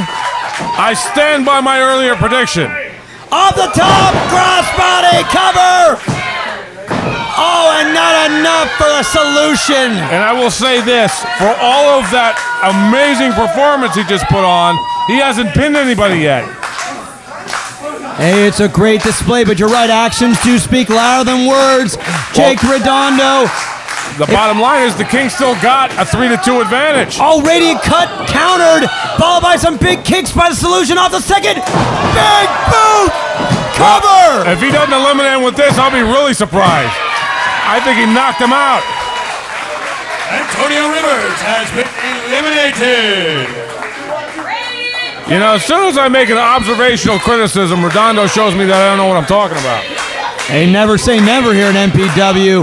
So many unbelievable things can be found here every single Friday. And now it looks like Jeremiah Fresh is entering in. I think Redondo would have done well to make a tag right there, though. I don't want to make sure he didn't shoot his wad fighting 3 guys for the last 5 minutes. But look at the strength. Look at the stank on his face right now. Jake Redondo is angry. He's a man alive. Big drop kick. What's Rebel doing over here creeping around in the corner, though? All futzing about, but actually playing possum. Yep, I saw Rebel crawling down here, and I was wondering what was going on. He was setting up J2 to pull him off the apron. But now he's removed Jake Redondo of his partner to tag to. Sky high! Cover, oh no! Just like that. Just like that, the odd shift. Redondo has been eliminated. J2 Manioli remains. Well, again, you might as well call me Nostradamus because he should have tagged J2 when he had the chance. He did great. Pinning Rivers. He's fought all three of the Kings for, a good 3-4 minutes by himself, but he should have tagged. That's the key. Logan, your foresight as a historian of MPW knows no bounds, but these men are fighting in the heat of the battle right now. Well, and I'll tell you what, a guy who's not going to back down at all from fighting two men, two Heartless Kings especially, is J2 Mattioli. He's been doing that for the last few months anyways. Handicap match, King's Court match, whatever it may be. Oh! You want to speak your best for the Playmaker, but both these men, original members of the Heartless King and the Heartless Descendants hit. Is it enough? That might be it. No. Kicking out of a double Uranagi like that is amazing. Same move that took out Jake Mays earlier didn't take out the big man right now. And like I said earlier, these three were the original Heartless Kings here. The OG before we brought in previously the Pump Line. And now look how much has changed. OG, triple OG right there. Yeah, it's changed. His Rebels wardrobe keeps changing. He's got a ski mask. He's got a pirate eye patch now. He's got a weightlifter's belt. I don't know how many weights he lifts. OB trying to lift up the spirits of his partner, Jeremiah Fresh. If they can pick up this victory and propel themselves further as the faction of MPW. If they win, they certainly prove that. Potentially on the climb back to the top of the mountain once they've squashed this pesky J2. No! Double DDT! They tried that double Uranagi again. He dropped them both on their head for that DDT right there on both men. Oh, right into his partner yet again. We've been seeing so many drive-bys like this. Yep. Oh! Try to go for the Playmaker lariat. Rebel caught a double chop to the throat. Excellent counter. Roll up! Another excellent counter. He got him. Rebel got pinned now. The Rebel Storm has been eliminated. Jeremiah Fresh remains. Those eyes speak for itself right there. And we are down to it. 1v1. No lumberjacks on the outside. No weaponry here, but a big double axle to the back of the head. Yep. Rebel's eyes after that pin resemble. In Spanish, they'd call that the ojos de tecolote right there. Oh, you don't need a translation for that. Pure mockery from Jeremiah Fresh as the audience chants on the Playmaker. And there couldn't be a more fitting way to this come down to the leader of the Kings versus the former leader of the Kings, who's been in a blood feud with them for months right now. Jeremiah Fresh, J2 Mattioli. Crowd reacting with every shot. The bada boom, the bada bing, and the Betty Boop right here. And J2 now trying to power up, but a big boot sends him crashing back down. The Usurper with the cover. Oh, and not enough. And, Fresh got all of that boot right there. I'm surprised J2 was able to kick out. And there are some large size 13s there. Yeah, this guy's got to have his shoes custom made. Fresh, though, hearing the audience telling him he cannot beat him. He said, I've always hated you. I've always been better than you, he said. Oh, sick. A little insult to injury right there with the little paintbrushing him with his foot. And if anything, it's just, oh my goodness. Piece of trash.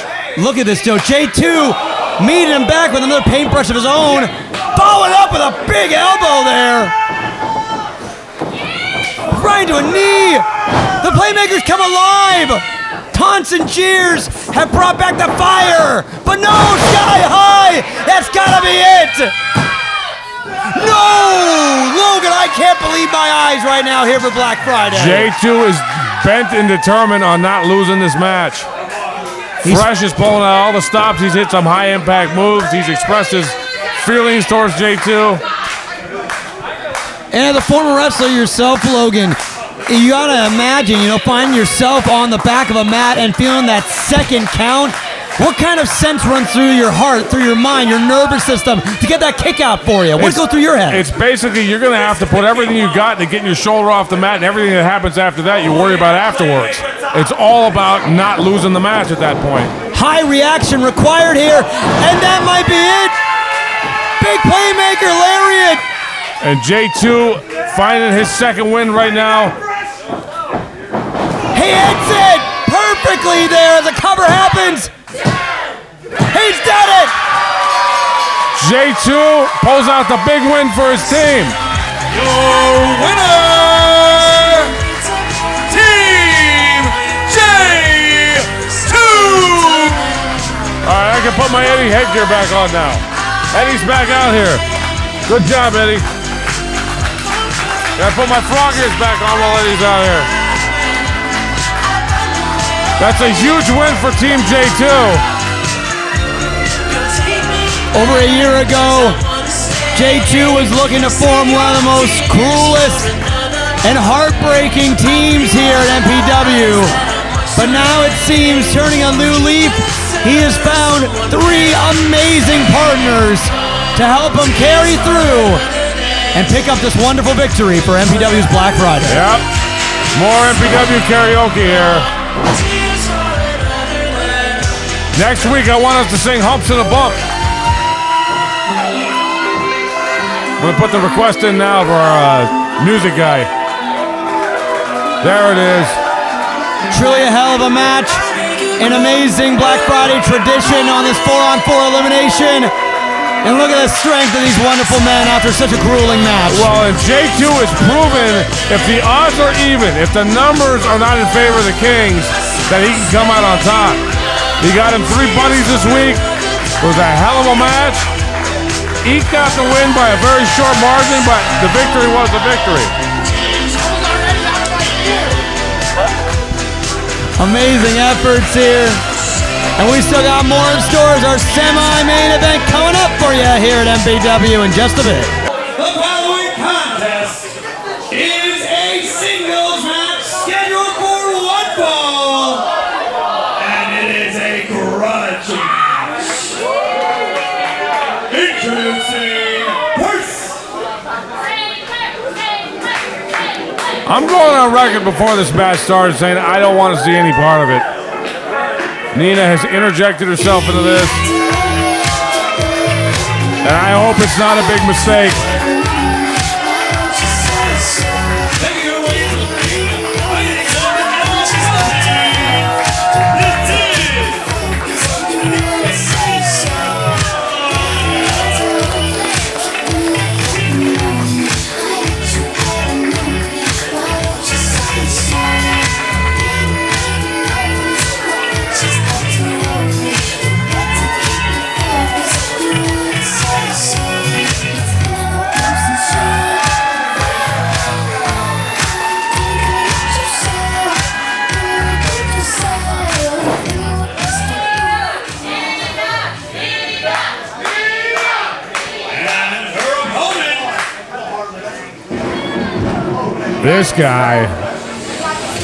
This guy's not getting a Christmas card from me, I tell you that much.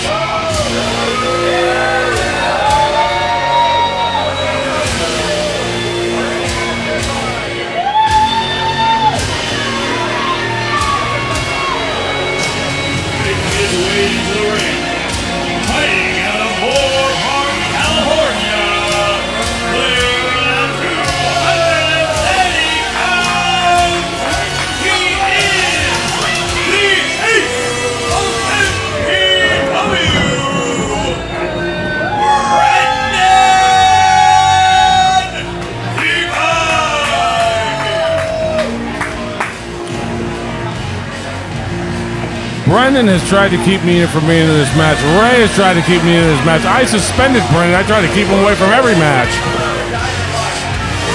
You know, Ario, I don't know if this is the wisest move by Nina. I kind of want to put my Eddie Roar frog ears over my eyes and not watch this until, you know, the next match comes on here.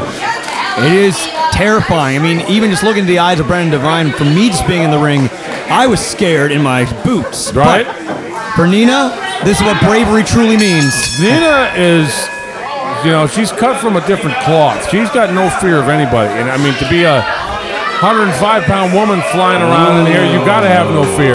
Drawing a line in the sand there and asking, begging for the ace to cross it. Yep. She's got some lacy gloves on, too, while she's doing that. Oh, look at this. Demeaning Nina right He's now. pointing out that she's a full head length shorter than him. Oh. She's pointing out that she can slap him right across the mug. Manicured claws there. And all this speed for her, too. Great maneuverability as she's laid it in now. Yep, kind of float like a butterfly, sting like a bee in this match is what she needs to do. Oh, my God. So far, she's been able to stay one step ahead. Truly David and Goliath situation as Brandon Devine, despite all of his strength and size. That's what I'm afraid of, is at some point, Brendan's going to get a hold of her.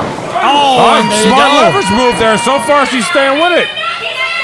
And it looks like Nina spent more of that time than just recovering. She spent that time trying to study up her opponent, but oh no! Look at the raw power of Brendan, though. 230 pounds. Guy lifts all the time. Quesadora! Cover now. Only one count there. Brendan's in the MPW gym 3-4 times a week and his own personal gym outside of that. Oh, and look at this. Hands, He's got her by the mandibles. ear? Now just gripping her right now by the back of her nape. Oh! That's a good move to get out of that. Stomping on the foot. And look now, pulling the ropes, sending 230 pounds overhead. Did you see all Brendan's 230 pounds flew over the top and hit the deck? And one fell swoop right there. Using gravity to her advantage, Nina goes flying through. Right through the second rope, perfectly timed. Nina with a big dive right there. Okay, so look. I don't want to say that I'm not worried, but she's really holding her own so far. Of course, Nina has to pull out all the stops, but with Brendan Devine, a move like that could end any match. That's the problem right there. That has been the problem with this from the beginning, is eventually Brendan was going to get a hold of her. Eventually he was going to use his strength, and eventually Nina was going to feel all that at once. And look at it, she's folded up like an accordion right now. What a worse place to be hit. Straight on the apron there where wood and metal meet spine and skin. Yeah. Now Nina being dragged up again by her hair. It's just sick to see.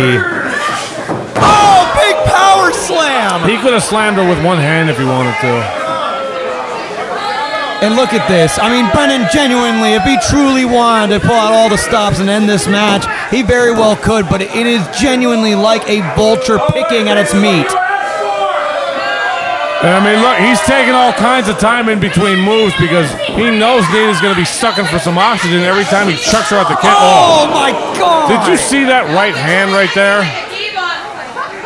Poor Nina. I wonder if her jaw might slightly be shattered or fractured at the very least after that. Yeah, it's going to be chiropractic nightmare for her after this match. And now Brendan not done yet.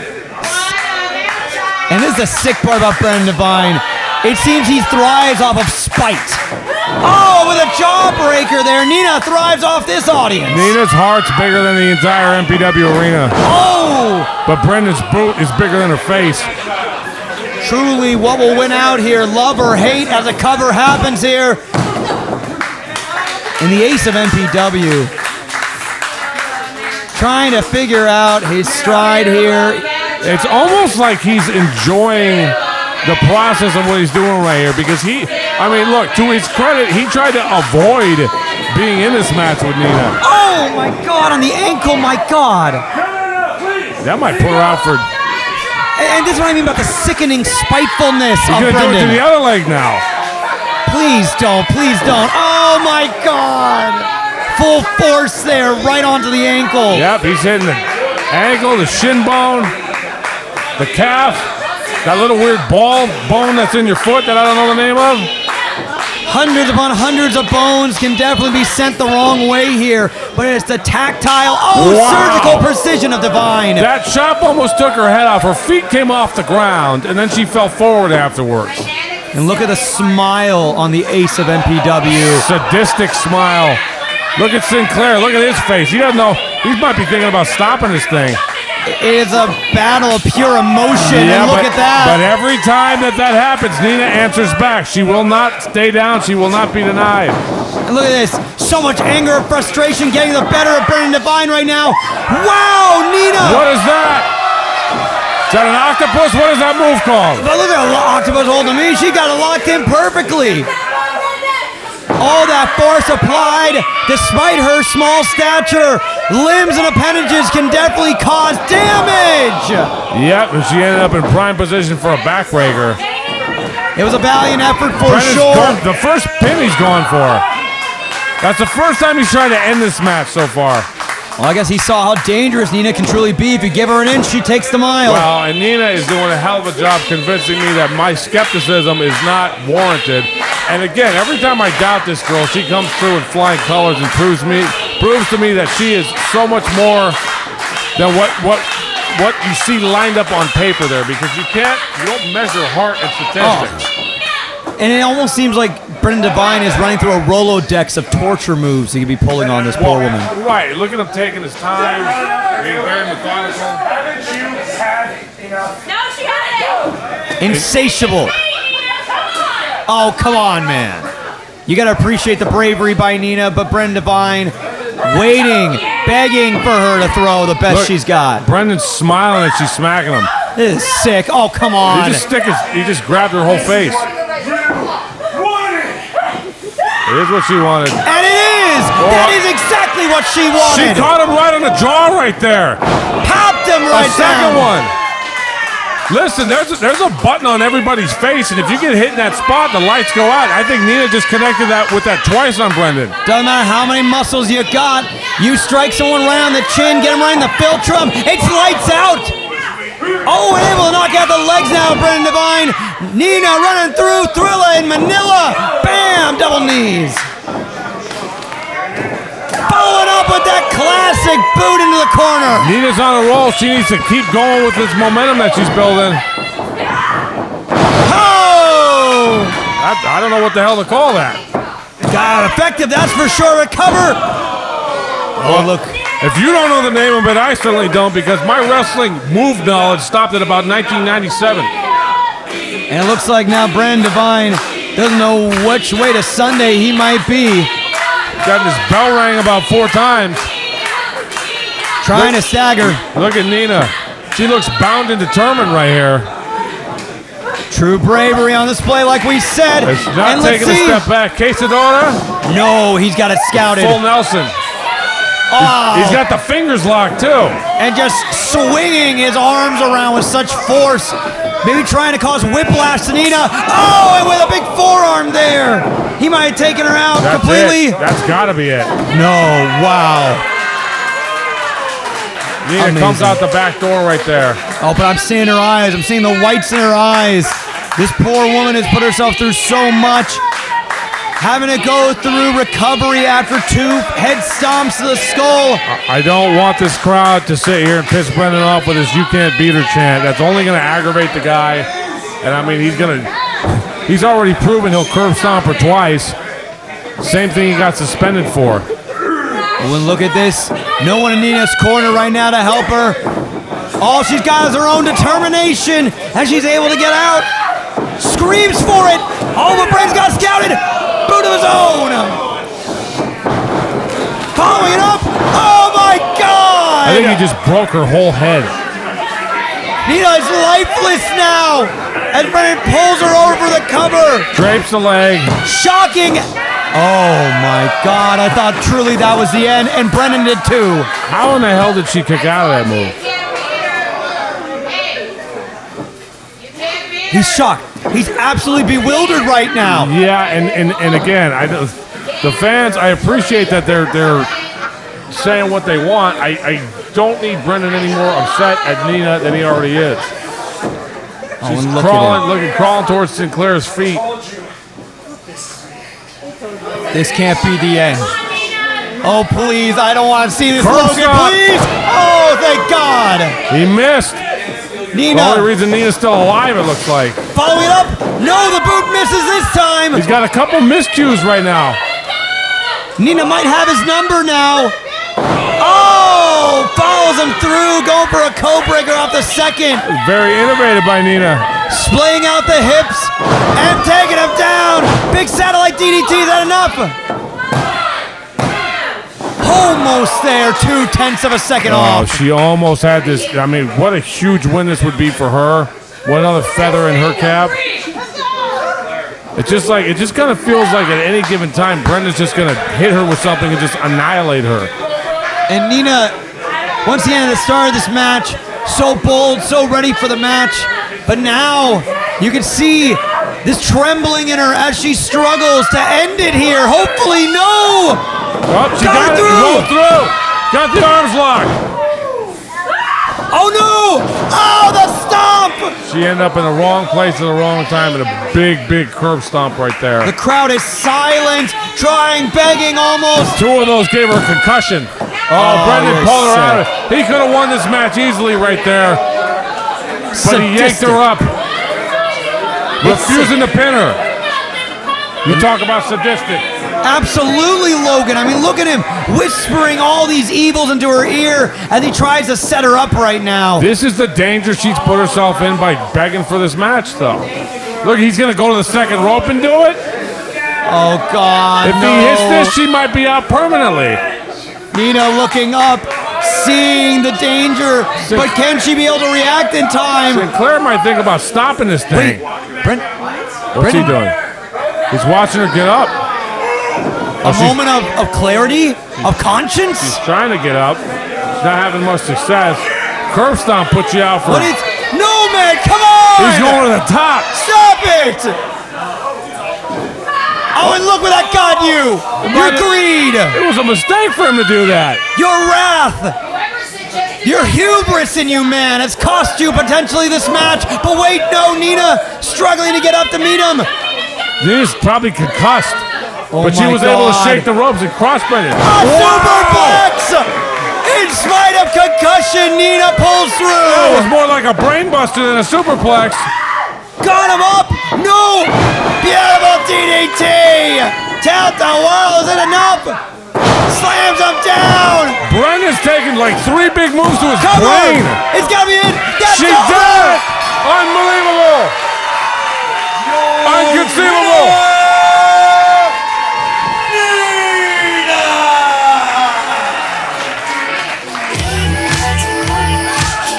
By far the biggest win of her career she just pulled off there. Brendan, arrogant as he was, went to the top rope, got crushed, got dropped on his brain 3 different times. And this little fire plug of a woman right here just pinned the ace of MPW right in the middle of the ring. While Brennan may be considered the ace, you're looking at the epitome of MPW right now. Look at that face right there that Nina's got. And we're almost seeing a terrible, almost repeat. Like last Black Friday, Brendan had to be leaving, losing his MPW championship, while Nina was able to soar high in that 4-on-4. That's a tough thing. Look at the look in Brendan's eyes right there. It looks like the train's going, but nobody's shuffling the coal anymore. Oh, that is a frustrated, angry look on the face of Brendan Devine right there. Holding his head on the way out. I'm glad you have the boldness to be able to speak at Brendan as he stares daggered into our eyes. But Nina now standing tall. Nina's going to need to get checked out by the medics, though. We always got an ambulance standing by here at MPW. Comes out of the budget every week. They'll be waiting downstairs. I think she needs to get checked out by the paramedics.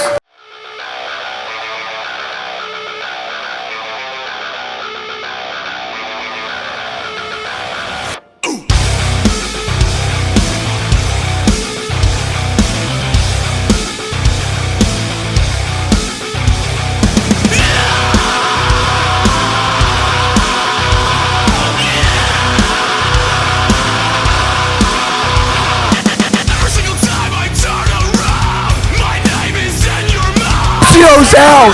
You can see it. Wait, Just no! please, no! And he is out doing extracurricular activities with his beautiful fun.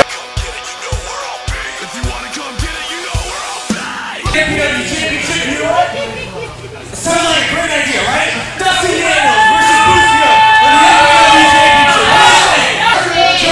I'd be the MPW champion right now for you. Danny, you put up a good fight last week. But after that move, I would have kicked out like I did the whole night.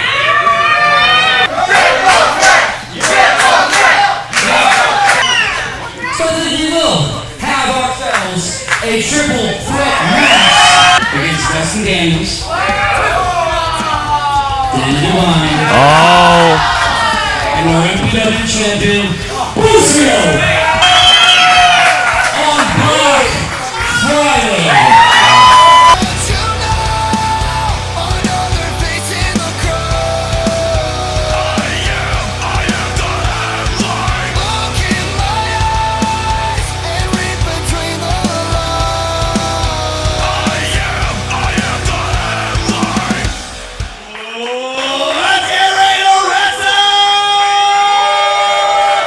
Mario with a big call.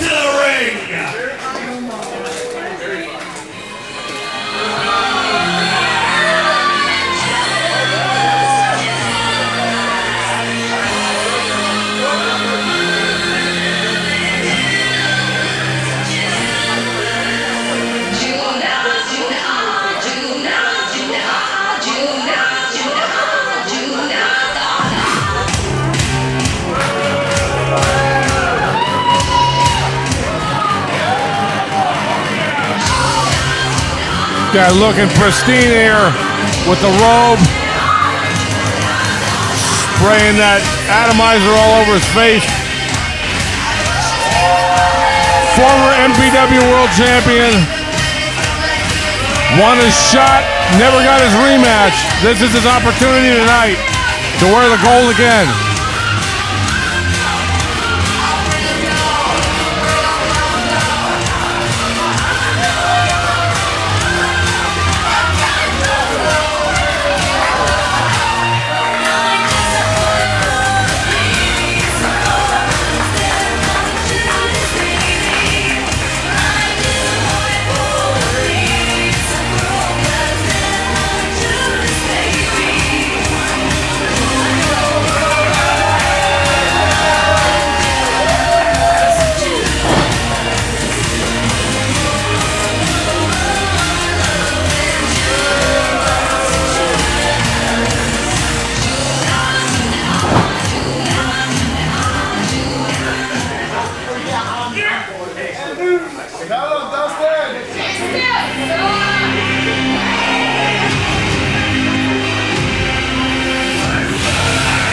The Iron Horse of MPW.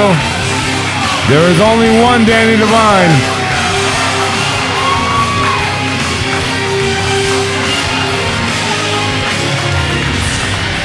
Former five-time champion has the opportunity to become the first ever six-time MPW World Champion. I believe he's the only one with 5 reigns so far, actually. By far the winningest competitor in MPW history. Multi-time national champion, multi-time tag team champion. Held the national and world titles at the same time.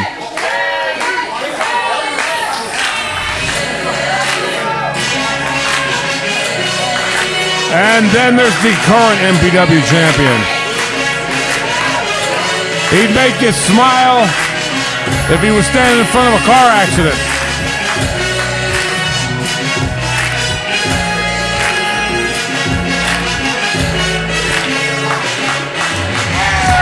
There he is.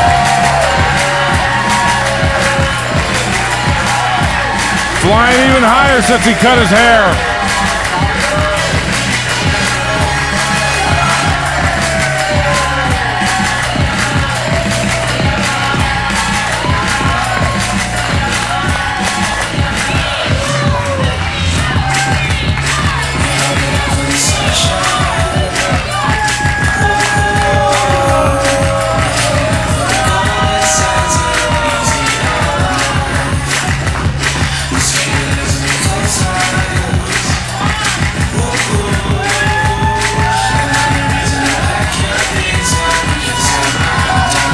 Lucio has definitely been a fighting champion since he won that title.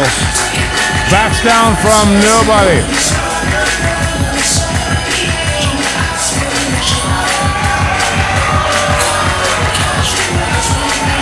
I think he's got the toughest title defense for him to date up ahead of him right now, though.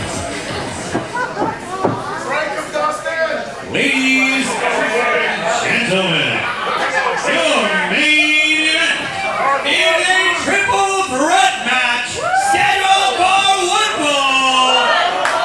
That is for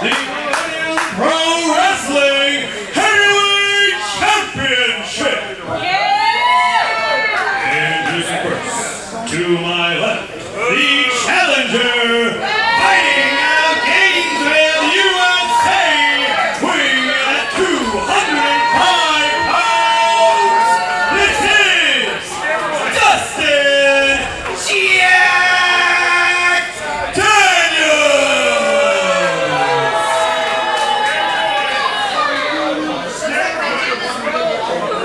And his opponent, to my right, fighting out of Marmart, California, weighing at 207 pounds, this is Teddy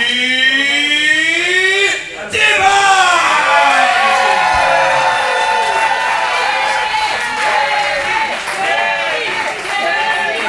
And their opponents, the champion, fighting out of Paradise, weighing a combined total of 155 grams of pure happiness.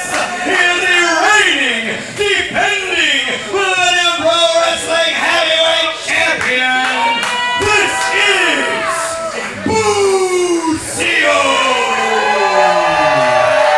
The stage is set. The biggest prize in the company's on the line.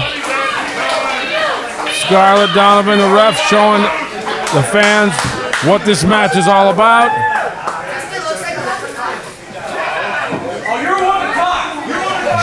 Busio, the most fighting champion that he can be, I think has probably put himself in just a horrible situation here, where he's got two former champions and two of the guys who know him best going for his belt at the same time. Hey, well, both men technically are #1 contenders. Oh, Dustin Jack Daniels taking a lot of assault right now, as he is the man who deserves a rematch after being previously champion. And of course now, our King of Extreme 2025 winner, laying it in now to the champion. Yep, Danny cashed in that shot at Busio. That match was going great until Brendan interrupted it. Whoa now, and look at the speed of the champion. Beautiful round the world head scissors there. Gorgeous! Correction, I mean Dustin interrupted it and caused this whole thing to go down. I can't get Brendan off my head. That stare of death that he had towards me. Hey, well, thank goodness you got a general manager in Ray Rosas now. No need to worry about anything like that. I'm happy that Ray's at ringside for this match too, because what you want to see here more than anything else is a clear-cut winner. Oh, Busio's gonna hit the Zimbabwe! Oh! Flying up high, we never come down like the Northern Lights themselves. And look at this. The true OG Skywalker himself going in for multiple strikes. Big chop there. Oh, and a big right by Danny. There's spit and sweat flying everybody. Knees and elbows. Chops and punches.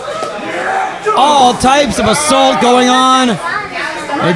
Oh, big throat chop there from Dustin. That's going to get your attention quick. I don't care who you are, how big you are. You get hit in the throat. All three men are trading blows in a conga line of torture right now. Oh, and I appreciate Scarlett not counting everybody out. And that truly is the hardest part of the ring there. The steel post, jagged and painful. I got the ones that are squared too, man. There ain't no jive in those turkeys. But they work though, don't they, Logan? Yep. Here we go now. Busio looking strong. Going up for a monkey flip. Oh, but Brennan lands. No! Almost over a Judas kiss there. Not enough. Amazing. Got it in place. Gorgeous. Caught her into a DDT. It was like grown men juggling each other right there until somebody was able to put somebody down on the mat.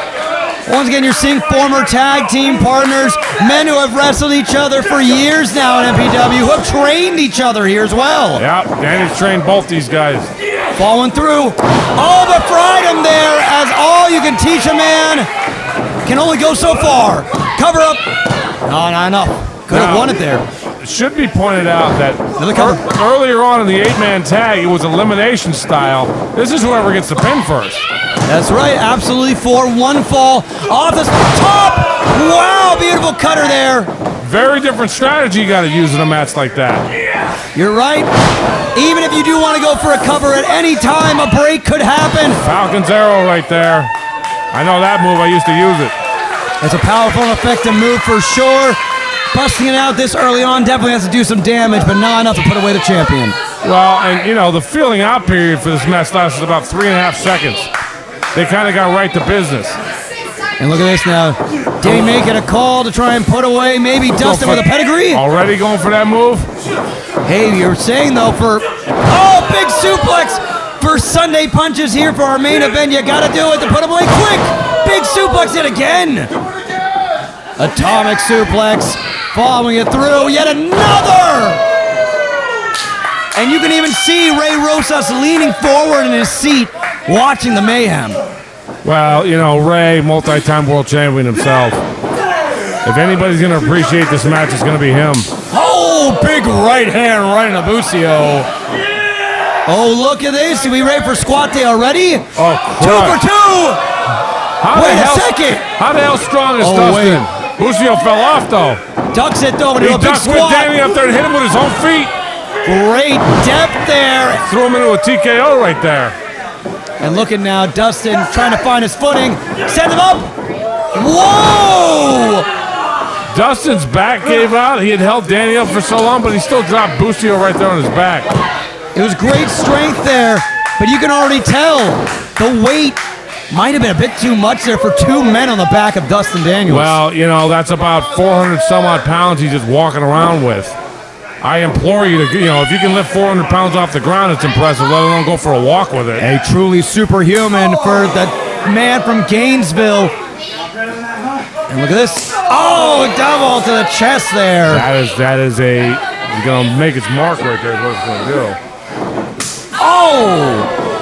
And really just trying to fillet the skin right now of both of his opponents. Oh, but you can already tell the back, though, is seriously feeling it right now for Dustin. Big Inzy. Off the second, maybe? No!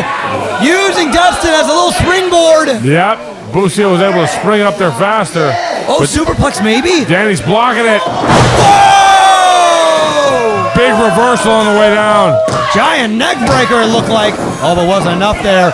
As Dustin off the top.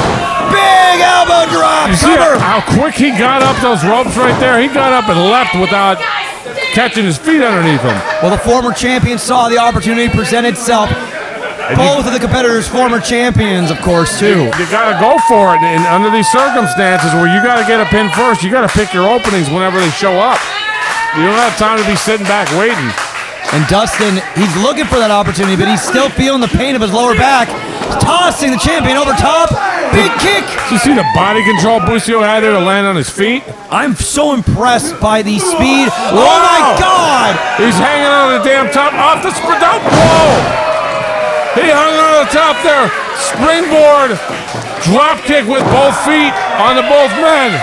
There's only one guy here who can do that, and he's the MPW champ. Championship difference here.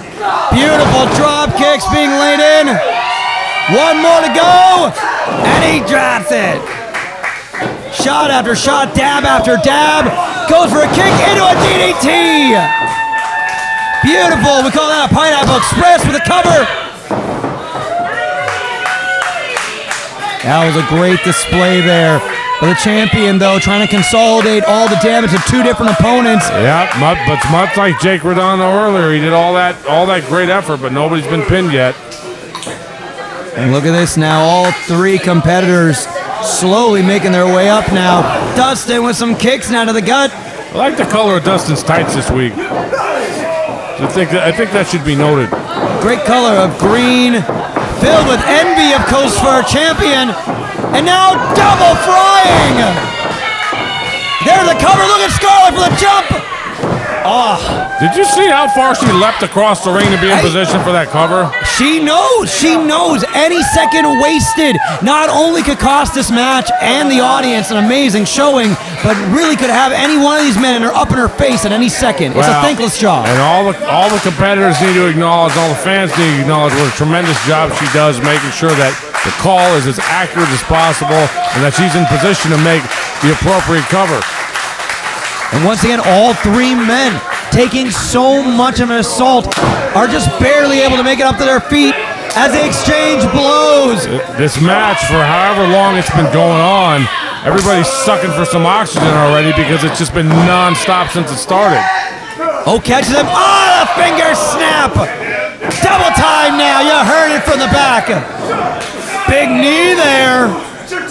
And Danny coming alive, trying to become 6-time MPW heavyweight champ. Oh, but Busio says no. And Destin concurs. Oh, full send now, corner to corner. Nostalgia falling through. Well, yeah, but who's going to pin Danny now is the question. Look at, see? Neither one of them moving in for it, because as soon as they do, the other one's going to thump him in the back. Oh, and look at that, calling for it now. And you know, it was almost really beautiful to see last week. Wait, no, roll up. You're a monster, man. Oh, wait. Canadian Destroyer by the champ. There's the cover. Is it enough? There are no friends in a triple threat match. It was a very, very excellent acting showing right there by Dustin. Doesn't surprise me. Danny caught him on the top of his head right there. Might have ripped some hairs out. The gift that keeps on giving, and he spikes both of his opponents right there on the crown of their heads. And like I was gonna say earlier, Logan, I mean, you know, it's nice to try and see these moments of maybe the flicker of a good man still being within Dustin, but it's all a ruse at the end of the day. Well, excellent acting. Well, and the bottom line is, you know, former tag team or not, the gold's on the line. Just gives enough. This is a winner take all, man. People's Knee brought to you by Busio. This ain't no jive coolies. Oh, but it is a pedigree for sure. There's a cover. Danny's the last man standing with the pin. Oh, I feel that frustration right here in the booth. He's frustrated because that was a golden opportunity for him because Dustin was down. You got to pin your opponent when the other guy can't make a save. That is the hardest part about these triple threat matches. Anytime when you think you've got it won, he can just land on you, fries him out of nowhere. A second frying, double cucked, cover. And it's not enough still. So much at stake here for this main event of Black Friday. Busio is looking bewildered. He's looking around. He's wondering what time it is. You saying it's time to smoke? Might be calling my brother out there in the garage. Hey, pull out the Cypress Trees posters, my friend. Find that old Pink Floyd album you've got, because it might be time. No! He got caught snoozing. Climbing up there a little too soon. What the hell's going on here? Danny's hooking him. Dustin's coming up from behind here. Oh, no. Jesus Christ, man! Powerbomb superplex combination. There's bodies lying everywhere. Oh, it looks like Busio took the worst of it. Well, yeah, he was at the top of the tree. He's the one that fell the farthest. And the audience just giving their love and respect for these three men and everything they do for them. Every week they put on a great show, but tonight this is special. If a guy can drape his arm over one of the other guys, he might win this match right now. Truly, but look, they're all struggling right now. I mean, God, my voice is hoarse just trying to call it. I can only imagine how the backs, how the arms, the limbs of these men might be feeling. And look at the fingertips. Trying to apply the mandible claw to Danny Devine. That's the Iron Claw right there, brother. Oh, the Iron Claw, that's right. That's shades of the Von Erichs right there. Dustin's got the same socks as the Von Erichs. Oh, but look, claw applied now over to Busio at this point. Mandible or iron, no. He dumped him. Now is the opportunity for one of these guys to get a pin on the other because Busio's nowhere to be found. Hey, but smacking a big tastemaker there. He went back to the throw. That's the second time he's done it. It's a very smart move. It's a quick neutralizer. Oh, and look, maybe trying to go for some more squats, but just he doesn't need to test that right now. He's already proven he's strong. He got to win the match. He's got Danny in a precarious position. Busio's over here. Doesn't know what planet he's on. Now I don't know if he did before the match started, but that's all right. Oh, this is worrisome, though.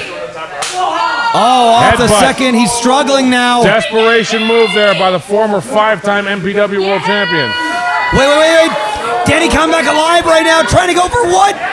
Maybe. He's looking for that pedigree off the top rope. No way, an avalanche pedigree. Hits it. That's got to be it, but he got his knee. Oh, Busio got him with a froggy splash. Get for above and enough. That's it. That's it. That's the way it lined up.